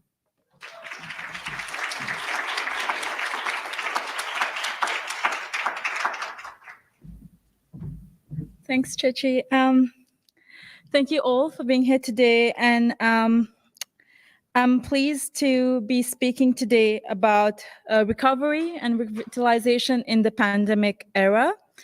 I'm from Mauritius, as it has been mentioned already. So it's a small island state, but also a large ocean state, which makes our voice in the blue economy conversations really important. And I'm going to be speaking today about the compounding impacts that we've had when we faced an oil spilling during the onset of the COVID-19 pandemic. So this is the place I'm lucky to call home. It highlights our breathtaking beaches, but also our dependence on tourism and small-scale fishing in coastal areas. The importance of blue foods is being highlighted now more than ever. Within that, small-scale fisheries nourishes billions around the world while supporting livelihoods in coastal communities. At the same time, small-scale fisheries, also known as artisanal fishing, is an important form of intangible heritage, which we need to protect. However, small-scale fisheries are facing more threats than ever, from climate change to overexploitation of resources, destruction of habitats, and, unfortunately, pollution. One such major threat in Mauritius has been the Wakashu oil spill, one of the worst ecological disasters we have faced, which occurred few months after the pandemic-linked international border closure in Mauritius. So we faced the first few cases of COVID in March 2020, which led to a lockdown, including a stop of small-scale fishing activities in the country. At the end of May 2020, the lockdown ended, so fishing activities resumed. But in August 2020, this oil spill happened. So people faced this compounding impact of losing income to tourism, small-scale fisheries, and other livelihoods. So why was this oil spill significant on a more global level? We had 1,000 tons of oil spill over 18 miles of ecologically sensitive coastline. It was the first time that an oil spill happened since the IMO had mandated the use of a very low sulfur fuel oil. In terms of location, it happened around a range of nature reserves and protected areas, including Ramsar sites. And there's a high dependence of small-scale fishing communities on the coastline, which was impacted. So all the houses we can see along the coastline, all those little villages, are mostly dependent on small-scale fishing communities.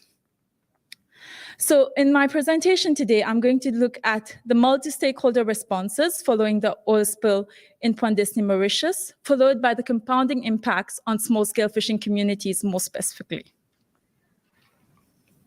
So part one, looking at multi-stakeholder responses, I looked at how government, NGOs, and local residents engage in the oil spill response in the first 10 days. Why the first 10 days? Because we wanted to focus on immediate response. Oil spills generate negative ecological, societal, economic, and public health impacts and require rapid response. So the more prompt your response is, the lesser those impacts. So along with being there in person and observing what was happening, I, along with my collaborators, also did a document review on what was happening across multi-stakeholder groups. So this is what it looked like, and we did that from day 0 to day 10, looking specifically at what government, NGO, civil society, and residents did in terms of actual response, and we did it from day 0 to 10, and this is a summary of what we found. What was interesting in the Mauritius case is that because of the pandemic-related international closure, international aid was not here immediately. So that led to a leadership vacuum on the ground, which prompted local residents to start artisanal boom production.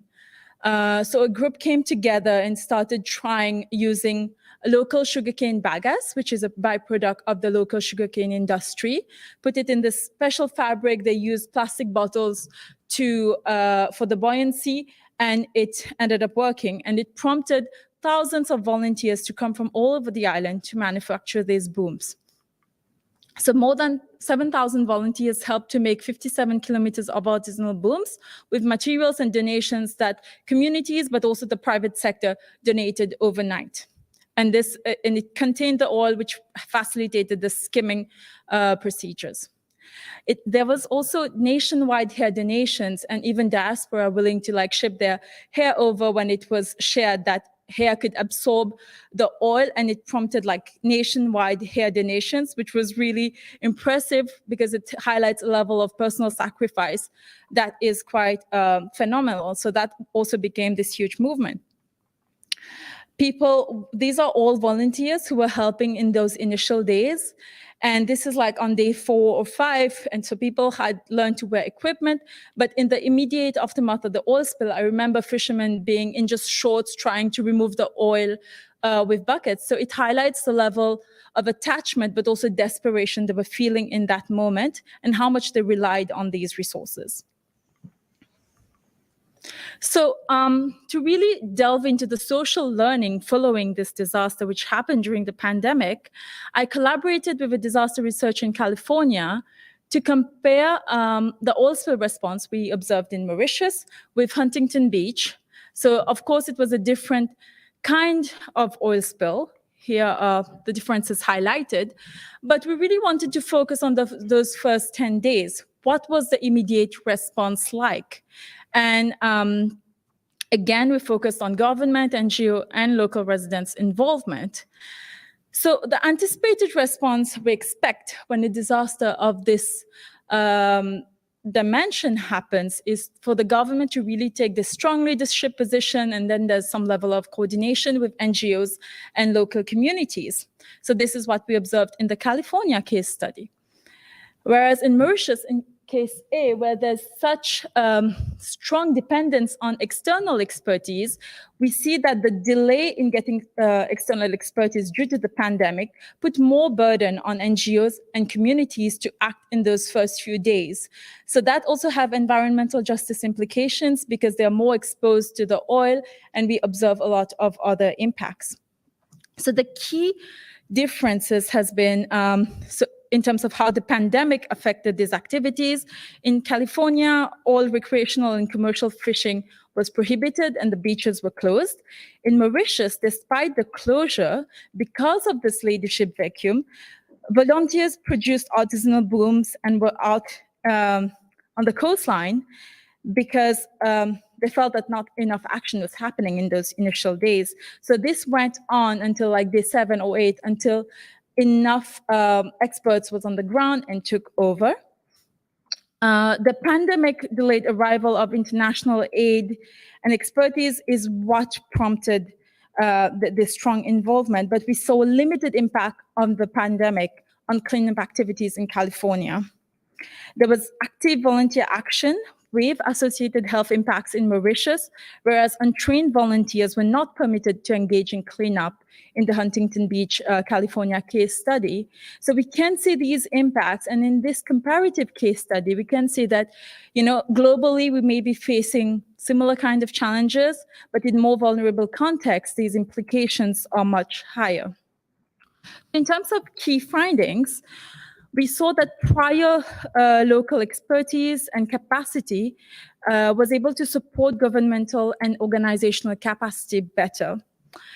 We also saw that multi-stakeholder collaboration in pre-disaster preparedness plans is highly important because you need that good synergy before these kinds of disasters happen, as they have critical implications to protect ecosystems and coastal residents.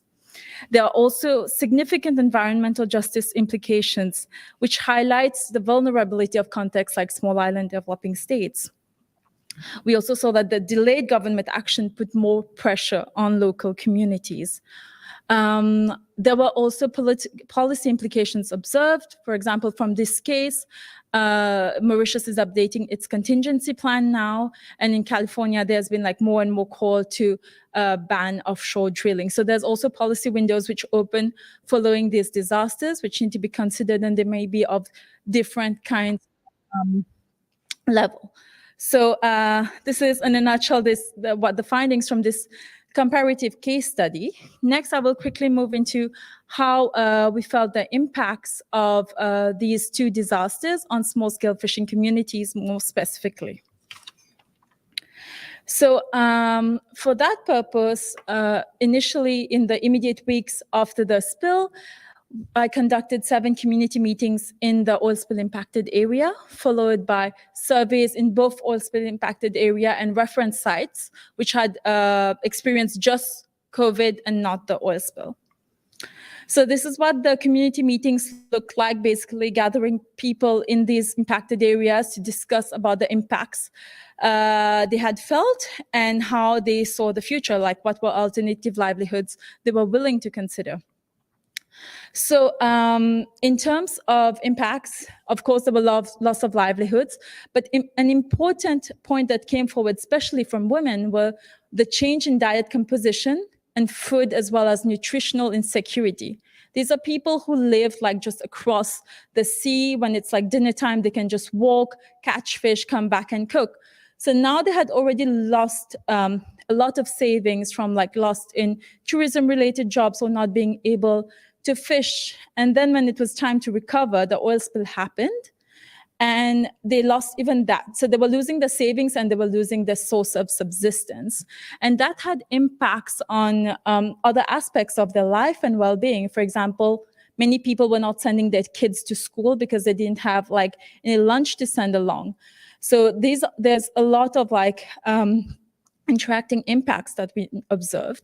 And then also high emotional loss was mentioned, women engaging as a group in gleaning activities. So there's a lot that they lost as a community as well. When we asked them about alternative livelihoods, for example, some NGOs were proposing projects in agriculture or other sources of income, which was land-based, and they highlighted that they had a high occupational identity linked to working in the sea. They had made prior investments in these ocean livelihoods, and these jobs gave them a lot of autonomy, which they were not willing to let go of. So that became this hurdle in terms of recovery and moving on to something different. Another major impact was the gender component. So in Mauritius, we have currently 1,900 registered fishers, out of which only 35 are women who are registered formally. However, on this coastline, we met hundreds of women who were subsistence fishers, so who are not acknowledged in this formal system. And this was not a problem until this disaster happened, because this is where they needed support and were not able to get it. So this is when we noted these gender inequities better. So this demonstrates the importance of acknowledging these uncounted invisible impacts of disasters. So following the community meetings, I then led a study to look into how households around Mauritius were affected by both of these disasters, so the pandemic and the oil spill. So what we see in blue on the southeast coast are the oil spill impacted sites, and on the northern coastlines are the reference sites, so those that only experienced the pandemic and not the oil spill. So the first figure shows the effect of COVID-19 on household incomes. So we have the oil spill sites in blue and the reference sites in orange, and we see a higher impact of the pandemic on oil spill sites, which is most likely due to the higher dependence of these communities on tourism and small-scale fisheries. The effect of the of oil spill sites noted the decrease in household income, whereas over 80% in reference sites noted no change, or even an increase in household income. So we see a higher decrease overall as a result of both COVID and the oil spill in the spill sites, whereas on the other coast, on the reference sites, we see no change. So this shows really the impact of compounding impacts on the coastline, which was affected by both disasters. And we see a similar trend in fisheries catch. When during the pandemic, when there was the fisheries closure, both the reference and oil spill sites noted a general decrease in fisheries catch.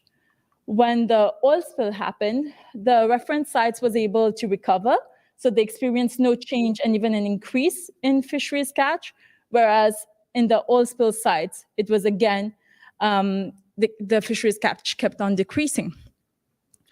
So generally, this highlights the compounding impacts of these disasters. And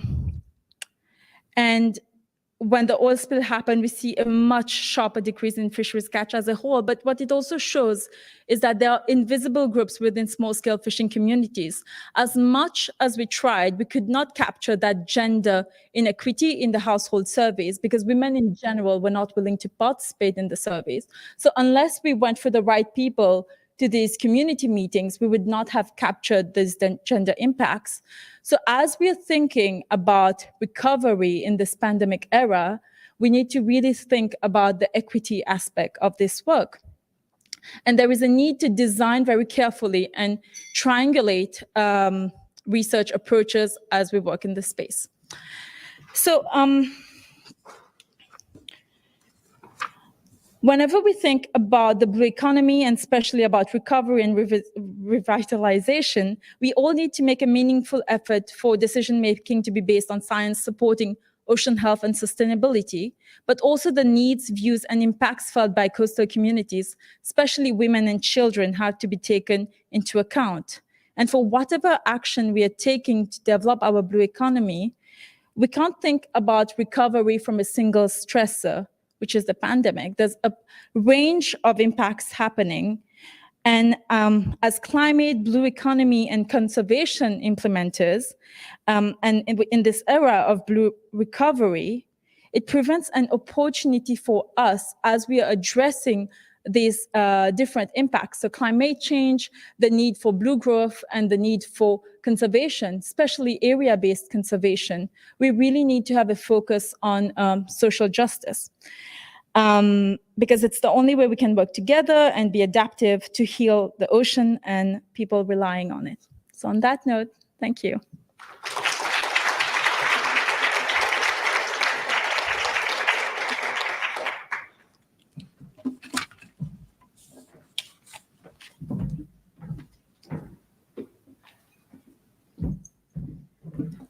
Thank you, Joshina. And now I know that we're all tired and we want to go to our beds. But please, we're going to have an amazing panel. It's going to be about rethinking sustainable tourism. So please put all your energy in the last time of our summit. We're going to welcome our moderator, Rebecca Vidra, who is a senior lecturer Conservation and Ethics at the Nicholas School of the Environment, Duke University. Let's also welcome our panelists, John Francis, advisor at Lindblad Expeditions, Wes Espinosa, interim executive director of the Center for Responsible Travel, Stacy Liebert, director of tourism at the Anguilla Tourist Board, Salome Taufa, program advisor, economics team leader at the Fisheries Pacific Island Forum Secretariat, and Taran Edgar Sims, an adjunct lecturer of the University of the Bahamas. But before that, we want to welcome Beth Ray Schroeder, who is the Senior Director at Duke Travels, for some opening remarks.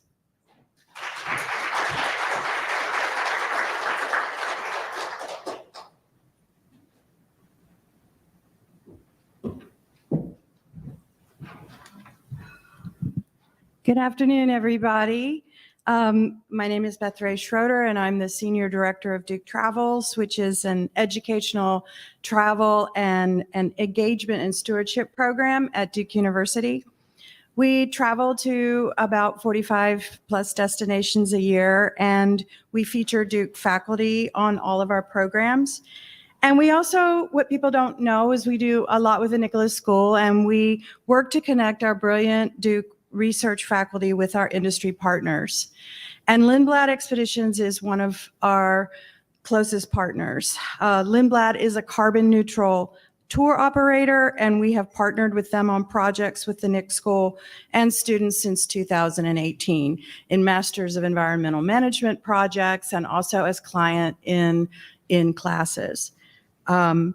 In 2022, Javier Basurto, the Truman and Nellie Siemens, Alex Brown and Sons Associate Professor of Sustainability Science, was study leader on our journey to Baja California, and he worked with Lindblad Expeditions in order to source seafood sustainably and to connect their food operations to local fisheries in the region where he has been a leading researcher and collaborator for many years. And this connection and project wasn't just to source seafood sustainably for the Duke departure, it's for every departure that Lindblad has in the region, starting at that time and going forward. This video that you're about to see was made during that voyage and illustrates the way a Duke researcher, a Duke engagement program, and an industry partner can combine strengths for a much greater and lasting benefit. Thank you so much.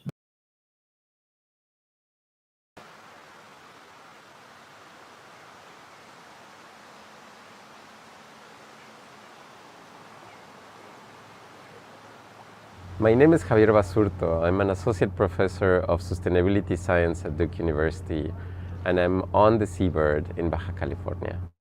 I have been working in the coast of Baja for the last year to understand why.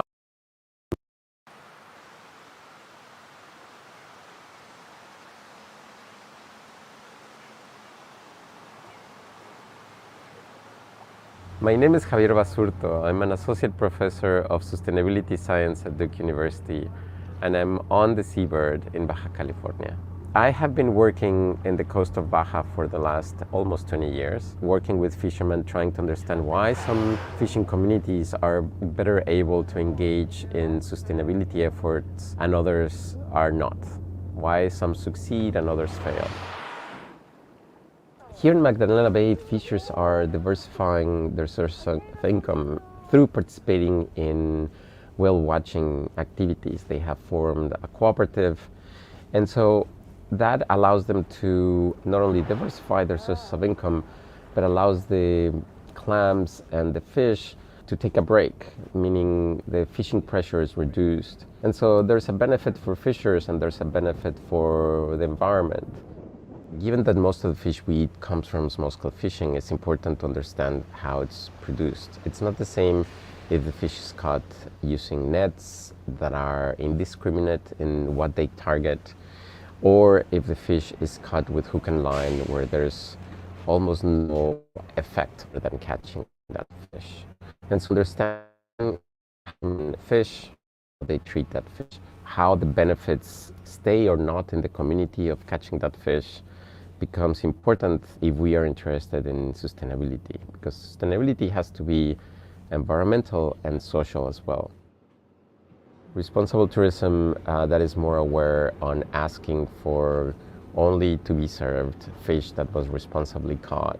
It's a good way to support local communities and the responsible development of those communities where that tourism is happening. I think having conversations between different stakeholders, between researchers and tourists, it's an important aspect of learning more and being educated on the issue of what sustainability is. Figure out what will be.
Then you'll be so far away, but the sides are fine. If you go over here, you can grab a glass of water. So that's very exciting.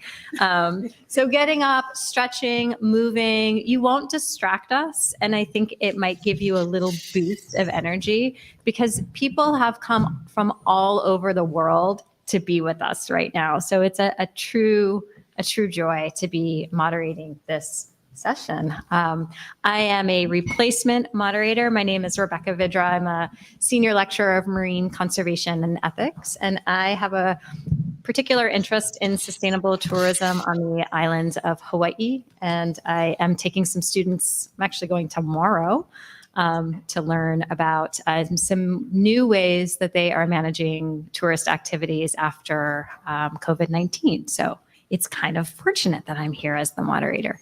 So today, here's the plan, okay? We're going to do some introductions. We're gonna talk about they're going to talk about their perspectives on how COVID-19 has altered some sustainable tourism practices. We'll talk about engaging community and get excited about the opportunities and the real challenges for doing that. And then we will be ready for your questions. So while you're standing or sitting, come up with some really great questions to ask these people who have, once again, gathered from around the world. We're gonna do this in a hybrid way. So let's just see how it goes. And we're gonna start with brief introductions. So just take a couple of minutes to introduce yourselves. And I'm curious about where you're coming from now, but because we have mostly students in the audience, I'd also love to hear, just very briefly, about your first job. So John, I'll turn it over to you. Great. First job, age 19, first seal biologist up on the Pribilof Islands. Which are where? In the middle of the Bering Sea. And, I started out as a marine mammal scientist and animal behavior expert, and was trying to figure out how the wilds worked. And I migrated into becoming a conservationist, trying to study human behavior, getting them to look after the wilds. And so that transition took place with, as it turns out, tourism as a late central point in my life. I was able to serve Lindblad, National Geographic, as a lecturer and also as a manager of the relationship.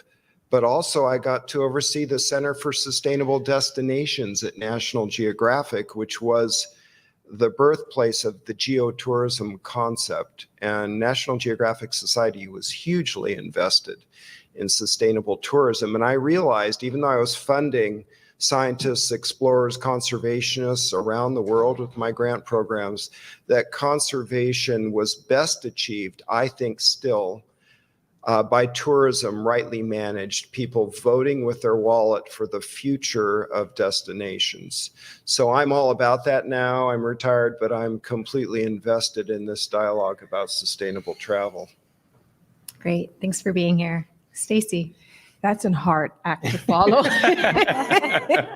Let's see. I begged my parents in high school to work, and my dad didn't want to. And I think after a while he caved. And my first job was at Chuck E. Cheese. I think they're still around.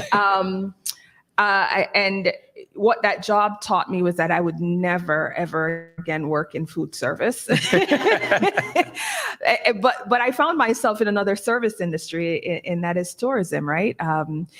My job, I not only serve at the pleasure of the Minister of Tourism and the government of Anguilla, I also serve at the pleasure of my stakeholders, of my staff, and of course the community. And I think that is so rewarding in many aspects, very demanding, but very, very rewarding nonetheless. So I'm very excited to be here to sit on this panel. So I want to thank you guys for inviting me to be here. The trekking getting here was not easy, and I leave at the crack of dawn tomorrow. But nonetheless, I'm very happy to be here and be with my esteemed panelists here to have this thought-provoking conversation. So looking forward to it. Thank you, Turan. Good afternoon. My first job, whilst I was an undergrad, I worked at a resort called Atlantis, what they consider a marine mammal specialist. Not exactly, I studied sustainability, so I was looked down at. From I was young, I was always in love with animals, and my perception was that, I want to become an animal trainer. But then after being exposed to the industry and understanding the commercialization of it, it gave me a better introspective on what should not be done and how we can do the right thing. So I was an animal trainer for about 4 years in my undergrad, working with dolphins. And then afterwards, I transitioned out of the sector. Now I'm helping to make the sector better. Thank you. Now we're going to go all the way across the ocean, where apparently there is a cyclone heading towards Summiy, and ask her to introduce herself. Thank you very much. Very good morning from here in the South Pacific. It's not very pleasant at the moment because of the cyclone that's been looming nearby, but good to be here with you all this morning. First job, something that's not really tourism related, but as a fresh graduate out of university, desperate for a job, I was offered a job as a fisheries officer. And graduating with a degree in economics, nothing to do with fisheries. This was an exciting experience, and that's where I started my journey in fisheries, and now specializing in fisheries economics. but more working in the policy area. So the institution I'm working for now is the political and economic institution in the Pacific. So it has been very interesting developing policies on ocean-related activities, including tourism, because a lot of people, they come to the Pacific not to see trees and rocks and coconuts, but of course visiting our pristine ocean. And so excited to be here and look forward to the discussion. Thank you. Thank you. And now our fearless moderator in absentia, Wes. Yeah, thank you so much. And apologies for not being there, everybody. Your time is very important to me. And so I'm glad I'm still able to at least be here virtually. My first job was not related to anything we're talking about at all. I was an MC for a kids dance competition through college, and that's what I did to make sure that I could pay my rent. And I will say that it was touring, so I would fly out on the weekends and then fly back to take classes Monday through Thursday. But it was it's certainly, I wasn't even sure what sustainable tourism was at the time, or what tourism was really. I suppose that it shaped me, and that it gave me the opportunity to see states that I would never travel to, speak with people that I wouldn't have otherwise gotten the chance to interface with. And I think it kind of sparked my interest in meeting new people and families from all over the world, and transitioned me into eventually running a tourism nonprofit organization. So yeah, really excited to be here. Great, thank you. All right, so isn't it funny that we're talking about sustainable tourism at a blue economy summit hundreds of miles from the beach? Like, wouldn't it be better if we were all sitting on the beach chatting about this right now? And I want us to think about the pandemic. For those of us in Durham or in the Durham area, you know, I don't know about you, but I was pretty jealous of my friends who were living at the beach, posting pictures of empty places that normally would be crowded with people, right?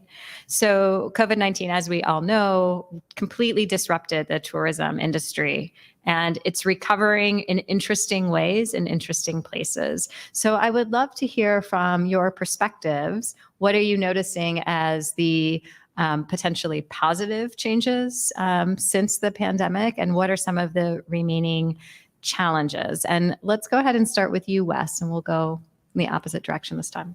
Yeah, absolutely. So, you know, COVID was a really interesting time in tourism, right? I think it made everybody take a step back.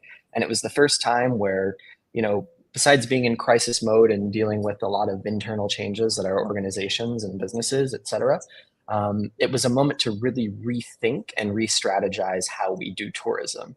And there were a number of policies and practices that changed during that time, right? There was a shift in tourism towards outdoor recreation, and people suddenly that had not spent time outside were going hiking and exploring their local national parks. The idea of domestic tourism in places where it otherwise didn't exist really started to increase and take a foothold, and sort of replenish markets that had been damaged by the pandemic's halt to global travel.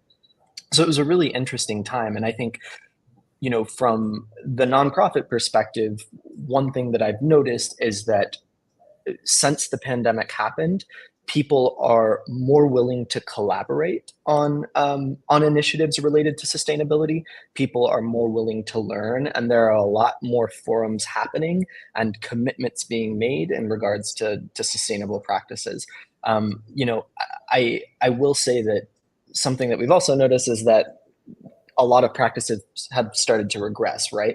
But I think there's certain concepts, and one of those concepts being destination stewardship, you know, the idea that tourism management is really everybody in a community's responsibility and all stakeholders need to sit at the table. Concepts like that really got the opportunity to take hold during the pandemic and flourish, and conversations began to happen, and many destinations indeed began putting together their destination stewardship management plans. So I would say that those types of concepts really started to come to fruition, although in their nascent stages, and they've sort of taken off since the pandemic. That would be my first reaction to that. Thanks, Wes. Salome, what do you think? Thanks. From the Pacific, some of our countries, they really rely on tourism. So the impact of the COVID was sort of different from countries to countries. But what was clear was that we need to change from doing things as business as usual.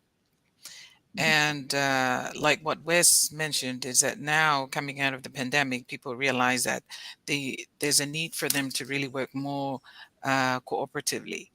And when the pandemic hit, a lot of countries who were able to still maintain businesses, they opened up to the domestic market. So they offered some packages to local residents and trying to continue some kind of community activity. But during and now in the recovery phase, a lot of businesses are looking at technology and how they can use the advances in technology, for digital transformation, because that's something that we're still lacking behind on. And sometimes, the infrastructure to support such technological or such digital transformation is not there yet. But that's something that, looking across and working in a more holistic manner is something that we're sort of looking into and see where we can collaborate, where we can support countries with very not affordable kind of technology to support that kind of digital transformation and to bring in that sustainability aspect into tourism. Thank you. Thank you. Okay. What's going on in the Bahamas that you're excited about? Well, from the Bahamas perspective, when it came to the pandemic, of course, everything stopped. And being a tourism-dependent nation, economically, we were heavily impacted. But what I noticed, what happened, we didn't plan it like this, but we scheduled our Destination Stewardship Council development during that time. And with the Global Sustainable Tourism Council, we did capacity building so the Bahamas is an archipelago. We have 16 different destinations. And we started capacity building training with GSTC during the pandemic. And so we trained tourism staff and also tourism stakeholders in criteria of Destination Stewardship Council and created these councils. And I'm happy to say about 2 weeks ago, we won the Caribbean Sustainability Community Award for the Destination Stewardship Council in the Bahamas. The councils are driving sustainability initiatives within their communities, from beach cleanups to the establishment of solar lights within the rural areas, etc. And also working with our Antiquities Monument Museum Corporation to amplify and protect heritage areas for conservation. So how do we use tourism as a tool to preserve our natural heritage and culture? And so the councils are driving these type of initiatives. Also, what I noticed, so during the pandemic, I worked on a cluster project focused around the fly fishing sector. And I'm going to make you a little jealous, Rebecca. I spent most of my time on the beach during the pandemic working with fly fishing guides. And what I noticed, I would take trips to the rural area, area called Andres a lot for my project. And we still had visitors coming in supporting the fly fishing sector. And what was so significant about that is that fly fishing legislatively is protected for Bahamians, and that was driven by the fly fishing community because of, one, the economic benefits, and also in the legislation, there's environmental protection. And what it showed us is that the purchasing power of the visitors coming to fly fish is very high. So they had their own private jets. So they flew into the country on their own jets, came on their own boat. So you were still allowed to enter the Bahamas on your private crafts. And so they still supported the local communities. And this money was going directly to local Bahamians and local lodges and supporting them during the pandemic. And so it tells us that we need to rethink tourism and how we develop tourism and how we build the capacity of our people to take control, especially in niche and vertical markets like birding, fly fishing, etc. And later on in the panel, I'll discuss a project that we're doing focusing on capacity building and rebranding the Bahamas as a nature-based tourism destination. Thank you. Oh, so if we all had private jets, that would have been a solution. What about in Anguilla? So, well, I think for everywhere, the pandemic happened at a very inconvenient time. For Anguilla, we were coming just off of Hurricane Irma that hit us in 2017.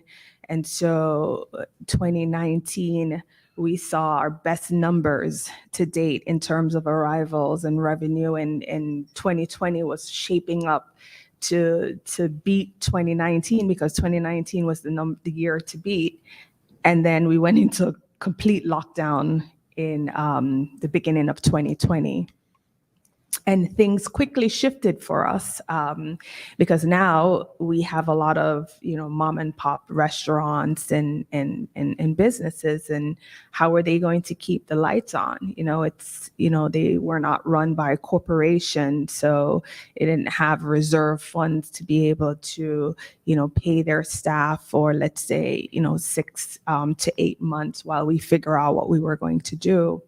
And we use that time because we were also seeing a lot of guests with the disposable income that were coming in on their private aircrafts, or people who own homes in Anguilla who just had the means to work from anywhere, who were coming in just before the lockdown.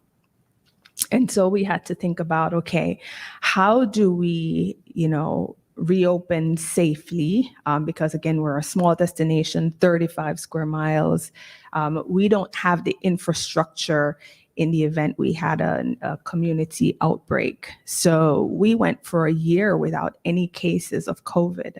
And that was guided by our protocols. And then we came up with this bubble concept where, we opened the destination where people could really have some semblance of a normal vacation within this guided bubble concept. And out of that, we saw, because people couldn't travel, we saw domestic tourism come alive. Anguillians were experiencing the destination really for the first time because they couldn't travel anywhere else. And then we realized this that we were casting, which is marketing and packaging domestic tourism. So that's one great thing that came out of the pandemic for Anguilla. Also recognizing something that everyone is saying here is that we could not go back to business as usual, right? We had to look at how, for a destination that is so dependent on tourism, how do we make it sustainable? But how do we look at other areas to contribute to our GDP, right, within tourism and otherwise? And so, we've been looking at, trade and investments, financial services, sports tourism, medical tourism, the digital nomad program, because now a lot of companies have not returned to brick and mortar because they recognize, why have this huge overhead when they recognize that their employees were probably more efficient working at home? They're probably working longer hours. And so we created this digital nomad program where, people were staying longer. And out of that, we are seeing trade and investments go up. So in 2021, real estate went up for Anguilla. We were seeing businesses booming for our Airbnb sector. Normally, the luxury sector, the villa sector, gets the bulk of the business, but we were seeing business apartments and small Airbnb properties because people were staying longer. And so it was more economical for them to do so. So really, it has given us the opportunity to look at other segments in which we can really build out our tourism product and monetize. Wow, students, I hope you all have a chance to be digital nomads in a beautiful place sometime in your career, right? Why not? So, John, what's your perspective on how COVID-19 changed things? Yeah, I'm a glass half full sort of guy, and so I actually saw the quieting of COVID and the turning toward nature in your own backyard as a blessing. You know, my idea is people in the United States, but I think globally, need to see themselves as part of the fabric. And so when you're left to your own devices, whether it's in Anguilla or if it's in another locale where you can't travel elsewhere, you might find that the treasures are much closer than you think. And what happened in Yellowstone was the international visitation, which is usually 30% of the visitors, dropped to near zero and was completely made up by domestic visitors. In fact, it exceeded the total number during the, I believe it was the first year of the pandemic. But that appetite to be in nature and also to be in your own backyard are things that I think are going to continue on. I think people now see themselves a little bit differently. I would hope a lot of people see themselves very differently. You see yourself not just as someone who can enjoy nature as a respite when you can't do much else, but also you might see yourself as a vector. And you are part of a global community, and you share the bugs, but you also share the wealth of tourism and everything in between. So this idea of being all together in one place, hopefully better for it, is a lesson I think came with COVID, and I hope is here to stay. Yeah, thank you. Me too. So I mentioned that I've been working on the North Shore of Kauai for about a decade. I'm looking at Taylor. She's going with me soon. And one of the things that happened in some of the communities there was that there was a community-driven process to really reimagine tourism in a place that was suffering from over-tourism. And what I found so inspiring about this was that because the pandemic released the pressure for a little while, there was the space to be creative and really bold with the way that they approached it. It's a great story. Grab me later if you want to hear the whole thing. But I'm curious about projects that you've been involved in to really engage the community in thinking about what sustainable tourism looks like. And maybe Tran, you want to start? We'll kind of change up the order a little bit. No, definitely. So when I look at with my class, I try to drill into them the difference between sustainable tourism and nature-based tourism. Sustainability being principles that can be applied to any sector, ecotourism dealing with nature and which can be unsustainable. And I think a lot of times when we talk about kayaking or diving, we say, oh my gosh, that's sustainable tourism. No, it isn't. That can become a mass tourism product at a thin line. And so the most important thing, what we are doing in our capacity building classes in the Bahamas, we are ensuring that the stakeholders understand what sustainability principles are. So if you're a guide, how does that sustainability principle look? How do you implement that into your guiding operation? If you're a big hotel, how do you implement that into your corporation? And so what we did in 2019, we started a project called the ANVERS Community-Based Tourism Cluster Project. And this was an initiative developed by the Caribbean Tourism Organization, along with Compete Caribbean Partnership Facility, which is the subsidiary of the Inter-American Development Bank in the Caribbean to grow Caribbean economies. And what they noticed, whilst we were talking about diversifying Caribbean economies away from tourism, how do we diversify the tourism sector within the Caribbean to be more people-centric? And so they noticed that from a study from the American market, that Americans had a higher willingness to pay for community-based tourism products, such as fly fishing, glamping. In the study, it indicated that Americans were willing to pay up to $150 for an technically local meal, or up to $200 for a tour conducted by a local. They were interested in fair trade, and they were interested that the money that they were spending was going back into the local community. So what they did, they developed a community-based tourism toolkit for the Caribbean, and I was trained in it. And after the conference, each of the countries represented at the workshop, we had to write a concept note on a community-based tourism project. And so I wrote a project on the island of Andros, where I was currently at, focused on branding, business cluster development, and also capacity building. And the business cluster development, we noticed in the Caribbean with small and medium-sized businesses, when we put them together in a business network, they can leverage capacity. But when they work independently, they have a lot of deficiencies. So we developed a phrase called, how do we compete and cooperate, co-petition. And so working together to get a greater market share. And so the project won a regional competition. So we got funding we're currently rolling the project out. And the project would focus on those three areas: enhancing the capacity of fly fishing guides, birding guides through training programs, and then creating this branding strategy to brand the island of Andros as a nature-based tourism capital, not just for the Bahamas, but we're very cocky in the Bahamas for the region. Additionally, how do we get them together in a structure, a cluster structure? We have a great cooperative legislative framework in the Bahamas, so we can bring them together as a cooperative where they can create a visitor center, where they can buy in bulk to decrease expenditure, and where they can, again, cooperate and compete at the same time for greater financial benefits. And also, we find that when we connect the environment, connect stakeholders who are dependent on the natural environment, like fly fishermen.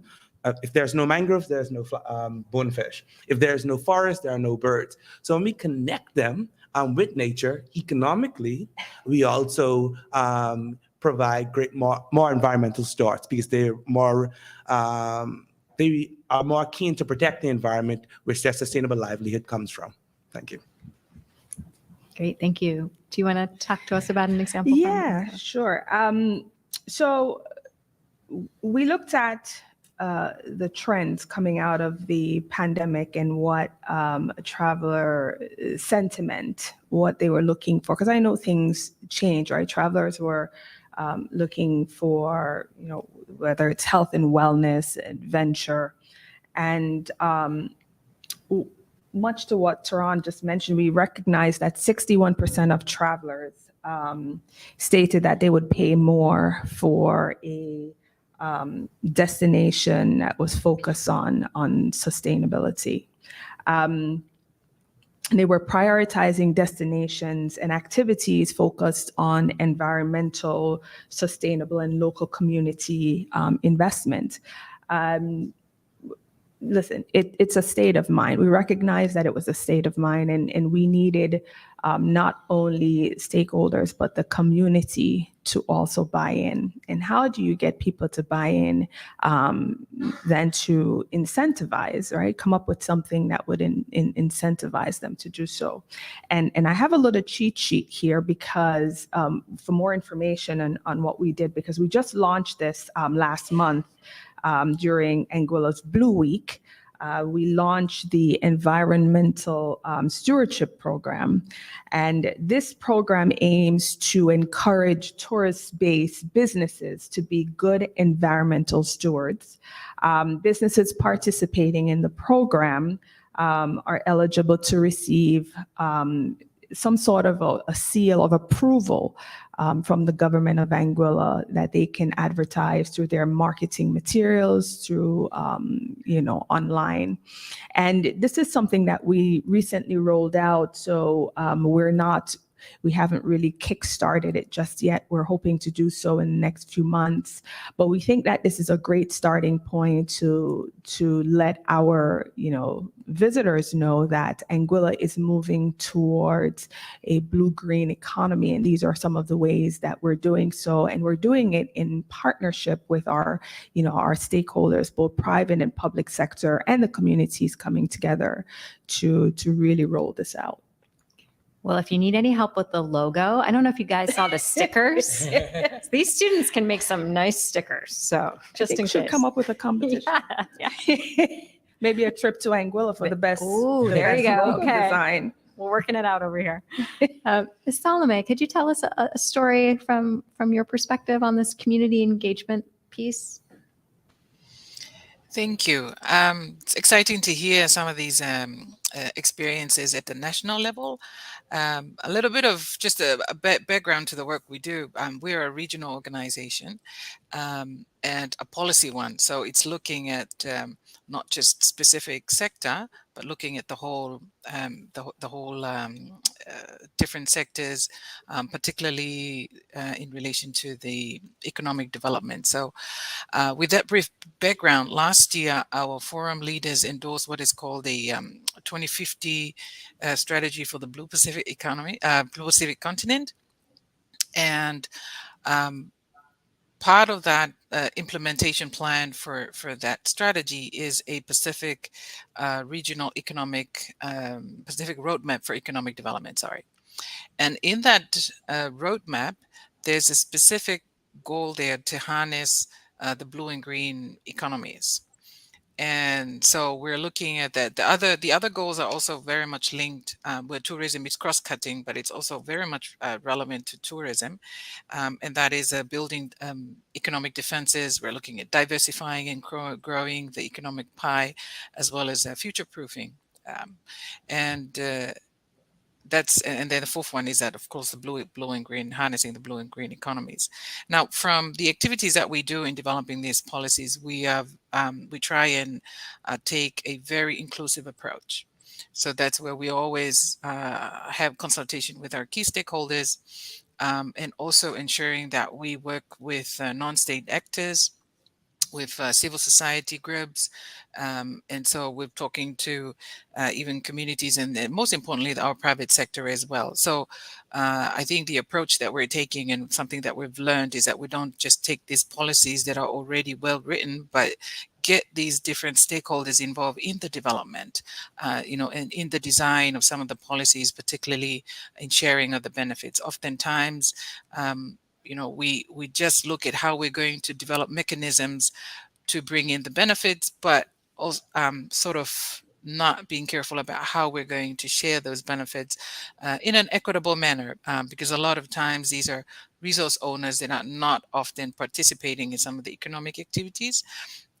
But it's important that they do have a good share of the pie. So taking a very inclusive approach to our policy development, not just only at the regional level, but then from there we can see how we can best support incorporating that into national level is also it's very important. I think that's something we hope that we can build in, that sustainability element, not just in the tourism sector, but also in other sectors that are very much related, particularly the ones in the blue economy, where it includes fisheries, for example, and maritime transport. So having looking at things from a more holistic manner is very important. Thank you. Thanks. And I'm glad you brought up equity because, and I think, Tron, you mentioned sort of the criticisms of ecotourism that I think you could also potentially make for other types of tourism. So what do we have here? We've got sustainable tourism, we've got regenerative tourism, right? So being really clear about what we mean and not using them as sort of a greenwashing, I think is important. I've learned something today about destination stewardship, and I had never heard that phrase before. So Wes, do you want to give us the 101 on that? Yeah, absolutely. It's so funny. I immediately was like about to go pull up my destination stewardship deck. But destination stewardship is a complicated phrase that I don't love. It's the only one that works, but to me, destination stewardship doesn't describe what's really happening. So destination stewardship to me is community empowerment. Destination stewardship to me is radical collaboration. Destination stewardship to me is everybody having an equitable share in the protection, preservation, and advancement of their community. So destination stewardship is essentially the idea that when you manage tourism in a place, all stakeholders sort of come together and have a seat at that table. through destination stewardship planning, you do everything from data collection to figure out who the stakeholders are, figure out what the community's needs are, figure out what visitors' perspectives on a place are. And then you take that data and you go into full-on planning mode and start figuring out, hey, okay, how can we build some type of governance structure that will allow for the long-term care of this place and all of us have a part in this. And so that takes place in many different forms. Like Taran mentioned, he talked about a destination stewardship council. That's a very common governance structure for destination stewardship. And, those councils can be separated into committees.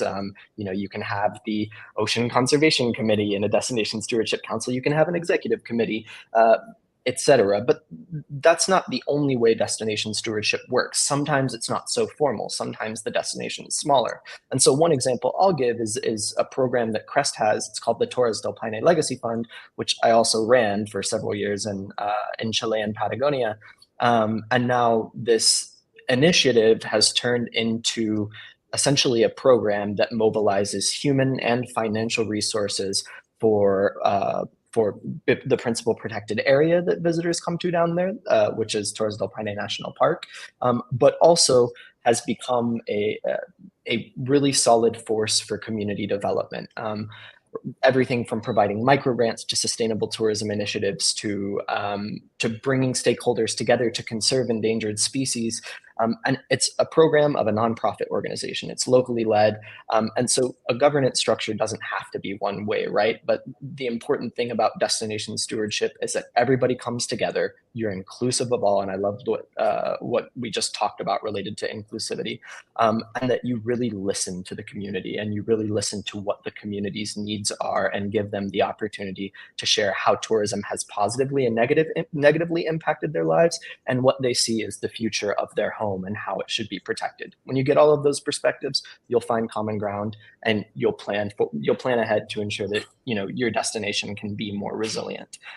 So that's sort of how I would describe it without being too technical in describing destination stewardship, because we get bogged down in technical stuff all the time.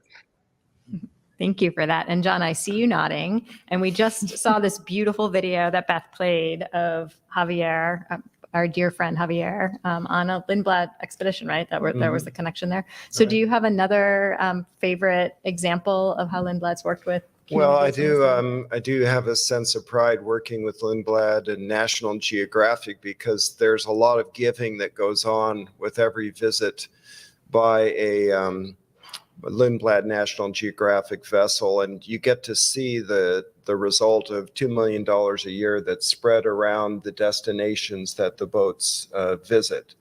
And those people who are supported by grants from a National Geographic Lindblad fund then come on board and talk to the folks who are, paying good money to get to know intimately these different destinations, and also to feel the love because they know that their purchase of these tickets goes back into the programs that are celebrated, whether it's having whale experts aboard ships in Southeast Alaska who are identifying the humpbacks and can actually talk to you about the individuals that you're seeing, or going down to Cabo Pulmo in Baja California, where the funds have supported the safeguarding of the northernmost coral stand that was actually pretty much wiped out 20 years ago and is now one of the best dive spots in the region.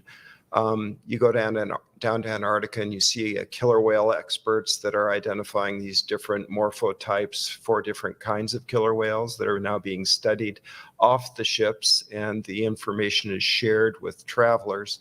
And in the Galapagos, $500,000 a year support the Charles Darwin Research Institute, and that's funds directly from the money gathered by the people who are on the trips. And they'll even be given the opportunity to contribute if they want at the end with a little extra cash that goes into the fund to make the gift continue to give. But this idea of, leaving your positive footprints when you visit, and Lindblad is a carbon neutral company, and they have practices that are at the lead in the industry. So that's a good thing as well. It is a matter of making sure that when you visit a place, you patronize the people and celebrate those who are doing right and make sure it continues to develop well, just like these destination stewardship councils. I think we all can be a destination stewardship traveler if we just think right about where we choose to go and how we choose to patronize people doing great things around the world. Okay, I'm adding it to my bucket list, retirement trip on a Lindblad expedition. Better start saving now. Okay, so it is time for your questions. These panelists are from all over, really interesting experiences. What do you want to know about how to do this work? Okay.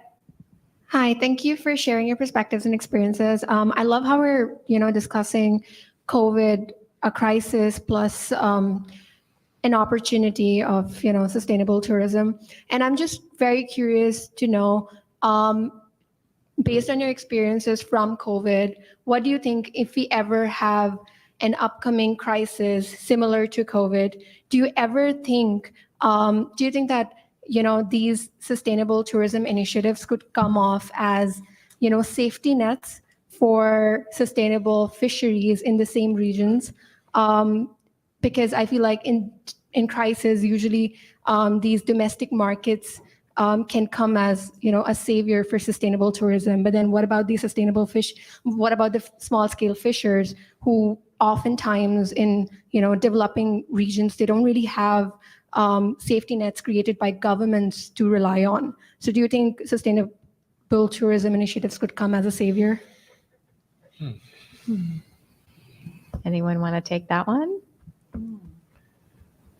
I'm active in the Federated States of Micronesia, trying to get a sustainable tourism plan in place, partly because they have low tourism now, so if planned well, it can be developed right.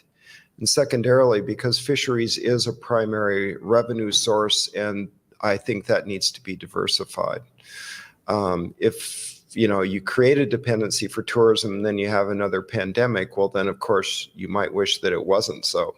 So it's a double-edged sword, but one would hope we've learned a lot from this pandemic and can find ways to forestall the crippling effects that many experienced. I think I want to share, because you mentioned fisheries, one of the programs that we just actually rolled out as well last month, and this is brand new, that Anguilla is now part of the UK Ocean Conservation Program Blue Belt initiative. And this program seeks to steer progress by addressing some of the greatest challenges facing world oceans today. And this is coastal management, biodiversity loss, and of course, plastic pollution. And I think this is going to also address some of the issues in terms of overfishing, some of our issues that our local fishermen face. We have over 200 nautical miles of fishing, nautical miles of ocean that we're not utilizing to the best of our ability because we're seeing fishing too close to shore.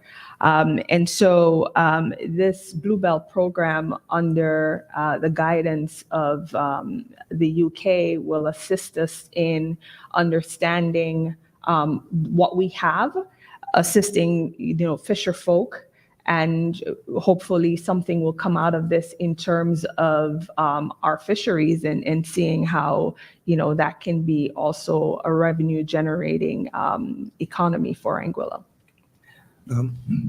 Just to add to that, so I worked on a conch project in the Bahamas, the queen conch, which is a critically endangered species throughout the Caribbean, but the Bahamas is considered to have one of the last healthy stocks. So I did about 2 years of just talking with fishermen, gaining their trust in this small rural area. And what we noticed is that, I sit in an office in the capital and I make money. They are out there. This is their sustainable livelihood. So how do we help them and encourage them, or build their capacities to diversify the sustainable livelihood options within their communities? And that's through brainstorming with them the possibilities. And so we looked at maybe niche tourism markets. There are examples already in the Rewa community in Guyana. I've got the name, the arapama. It's a fish that was critically endangered. But they taught the community how to, you can create this into a sports fishing tourism activity. And they build their capacity to, the community came together and built a fly fishing product out of the centered around catch and release, and that has saved the species because they taught them proper the biology, the ecology of the area where the fish lives, proper release measures, etc. So they included them in the science and showed them how they can profit more by saving the species through sports fishing, and that community is doing very well now. So how do we go into small artisanal fishing communities and to alleviate pressure off of species, show them other sustainable livelihoods where we can help protect species and also encourage citizen science with stakeholders. Tourist question here. Should we or should we not eat conch chowder? Should you? If you're in an area where it's critically endangered, do not eat conch chowder. And in areas where they're not critically endangered, be cautious. Yeah. Thanks. Anyone on Zoom want to add a answer to that, or should we go to the next question? Okay. I think Taylor.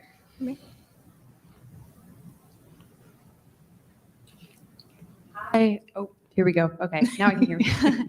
Hi. I was wondering if you guys could speak. So from the perspective of a tourist and being naive, how do I not fall for greenwashing for a company that's saying that they're promoting ecotourism or they're sustainable? What are some things to look for to either flag that or to know that it is truly a sustainable industry?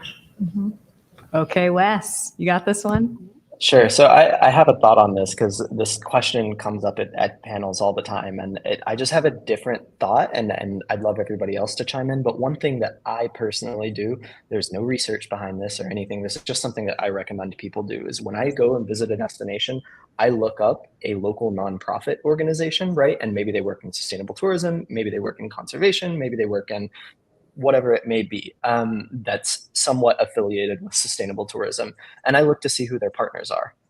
And if a business is partnering with them and the business is partnering with them well and providing support to that organization, resources to that organization, I know that they are, they're focused on the longevity of their destination the majority of the time. And it's not foolproof, right? But I value going into a place and knowing who is working on initiatives there, who is on the ground and carrying out work. I mean, it takes a lot of groundwork to do this, but figuring out who's getting that done, and then just figuring out who's supporting them, who are their partners, who's on their board, who cares about the work that's being done to protect their coastal areas or ensure that sustainable livelihoods are created through tourism. It's one of my favorite things to do, and I love answering that question because it's just something that that has always worked out great, and I've had wonderful experiences when I do that. Other ideas? Yeah, I want to add that I mentioned earlier that environmental stewardship program, and just some of the criteria that a business has to meet in order to get that seal. It's not easy, and it's actually a process that it's going to be closely monitored because there's a task force that's being put together. So once you earn that seal, it's not simply just, okay, you now have the seal and you're marketing as, this business that is following certain requirements, right? The task force goes out and they monitor to make sure that you're still in keeping with, with everything that is required, which is proper waste disposal, green operations in terms of reduce of waste, use of biodegradable materials, involvement of your visitors in environmental activities, how you raise awareness, how you defer behavior that is harmful, how you support local communities, how you give back to the local communities, how you patronize local farmers and fisher folk. So these are some of the ways in which I believe that government can keep businesses accountable, and so that you, the traveler, can trust that the business is really living up to having that seal. Yeah. I think to add to that also, looking at the type of programs that these companies are implementing in the community, what type of capacity are you building? Are you just here to, run your regular show, or are you trying to build this as a region to be beneficial for both the region and your company? Additionally, when we look at, some of the programs, you have to look at the programs good, because there's a lot of savior complex frameworks that come into especially small island developing states and developing countries. We are here and we are here to save you economically, but how are you working with us for us to save ourselves? How you are building our capacity to move forward as a destination and one day, take ownership of this sector. Yeah, if somebody is looking for a master's project, I'm really fascinated by the use of TripAdvisor. So I've been following the Kauai Forum for about 10 years, and it's really interesting how community members get on that forum and steer people away from places that are sacred or sensitive. There's a wealth of information on some of those fora. I guess that's the plural. So if anybody's interested in a master's project, come and talk to me about that, because I think that's an informal but interesting source of information. Who knows? Okay. Great. Another question here? Hi, thanks. I really enjoyed this panel, and I'm really excited to hear, all the creativity that's happening about diversifying tourism products and getting the communities involved.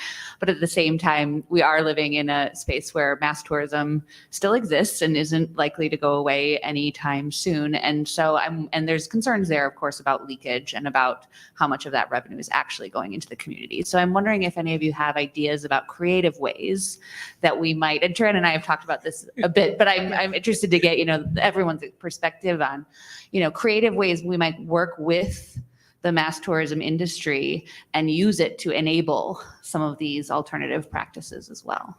Actually, I'd love to jump in on this. I think it starts with legislature. For Anguilla, for instance, we don't have any all-inclusives at all. And that's by design, because we want, travelers to go out and patronize local businesses. And I think that is one way for sure that you can.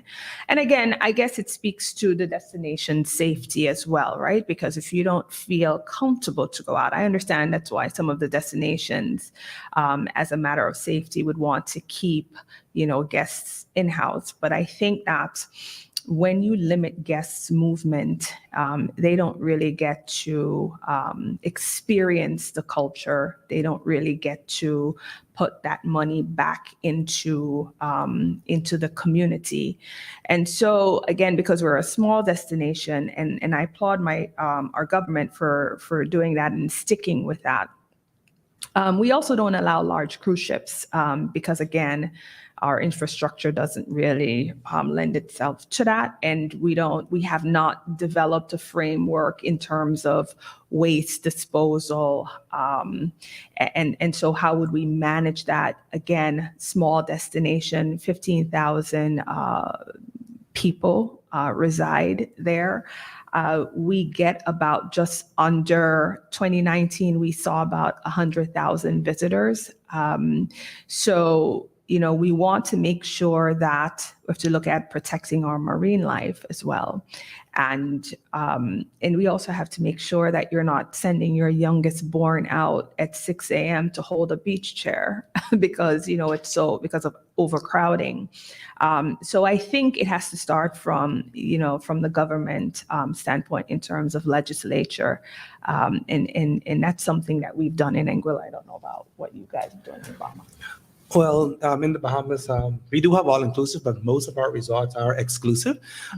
When you look at the number of properties in the Bahamas, most are owned by Bahamians, especially the smaller ones.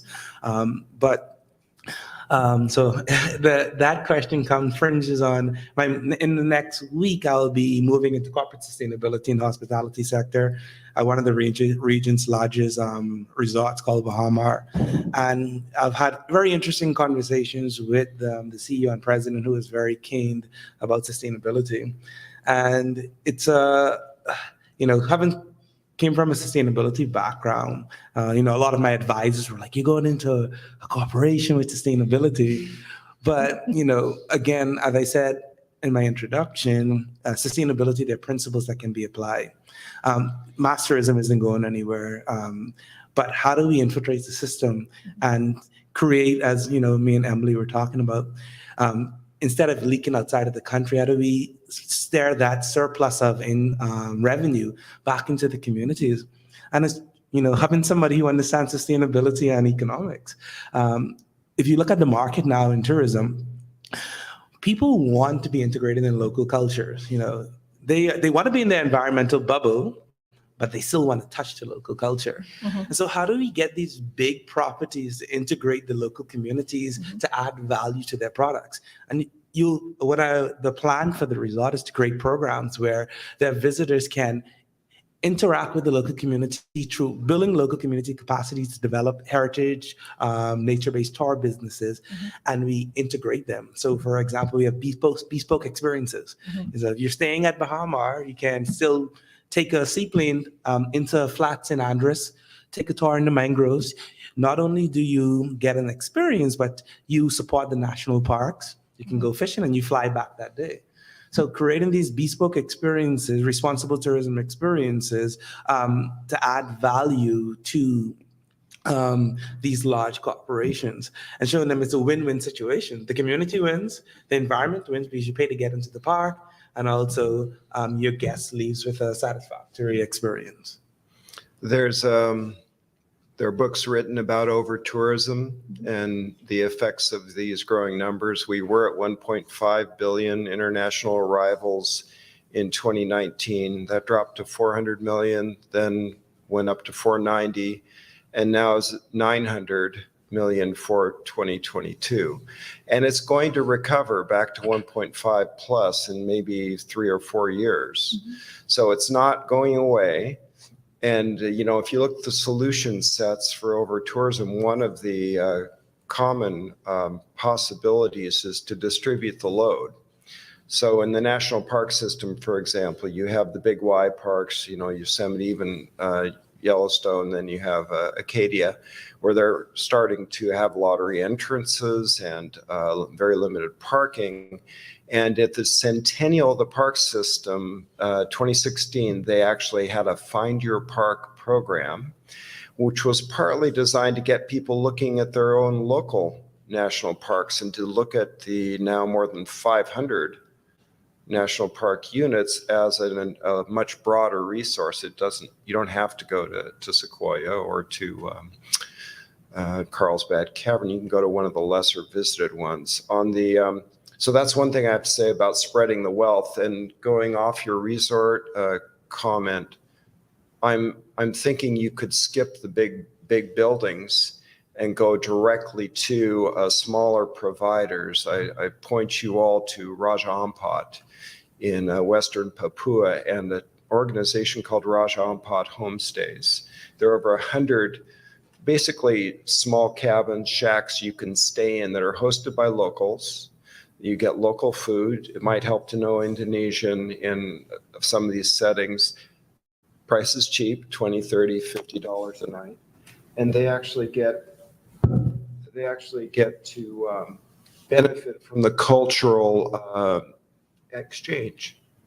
So that is a win-win, and it bypasses the overwhelming infrastructure that can sometimes leave negative footprints for communities. So I'm looking at small as an option as well for those who care for that kind of travel. Yeah. Okay, I'm going there. I'm looking it up as soon as I get out of here. I know we're almost at the end of our time, and it's always hard to facilitate a hybrid panel. We often don't hear as much from our guests who are Zooming in or whatever you're using. And so just in closing, I wonder, Wes and Salome, if you could each give us a resource, somewhere to go to learn more, either about your work or about work related to this panel that you think is important. So we can Google something other than, what was the place you mentioned? Raja Ampat. Okay, I got that. What else? Salome, I'll start with you. All right, just quickly, in the Pacific, we have a regional organization that's called South Pacific Tourism Organization, SPTO. They are the go-to organization if you're interested in any tourism-related activities, even the policies and everything that they do. Tourism, that's the organization that we work with to provide, to support our tourism sector. We also have a private sector team here at our secretariat, who also does work with directly with tourism businesses. So to get to them, you can also just reach out to me. We're in the same organization. That's the Pacific Islands Forum Secretariat. Anything fisheries, we have Pacific Community. So we have a few regional organizations that do work.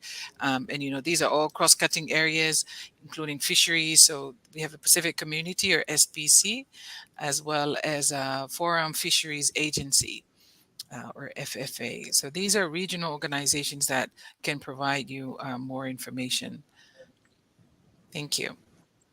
Thank you, and please stay safe during the storm. And how about you, Wes?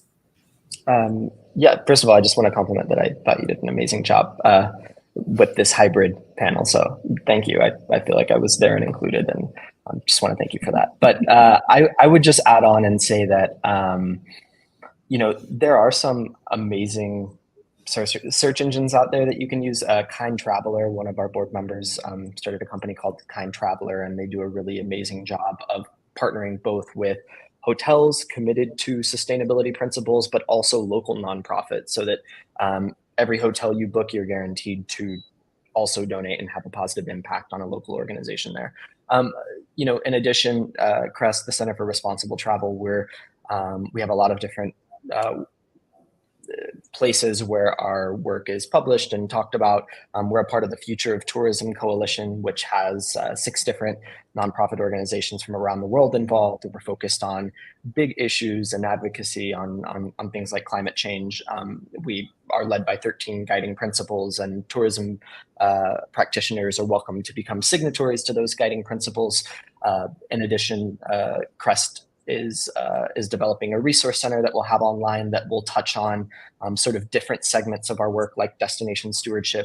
And you can also go to our website and find some existing resources.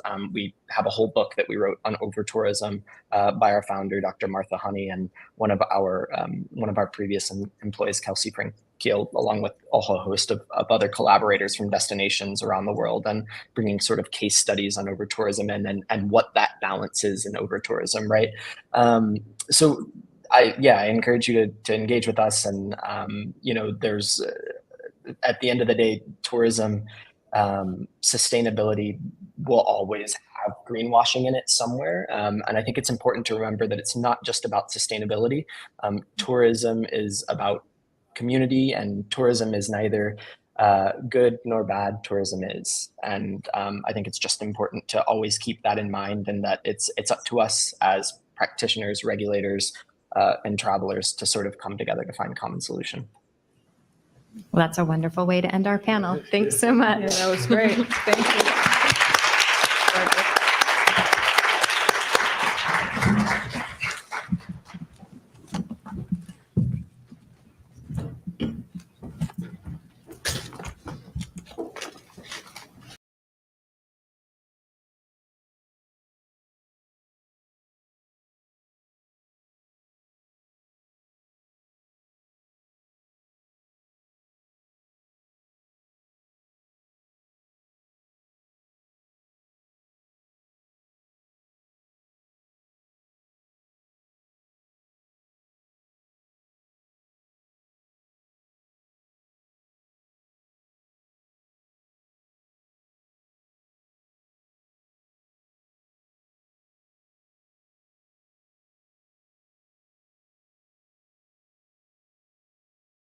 Let's go pull this up.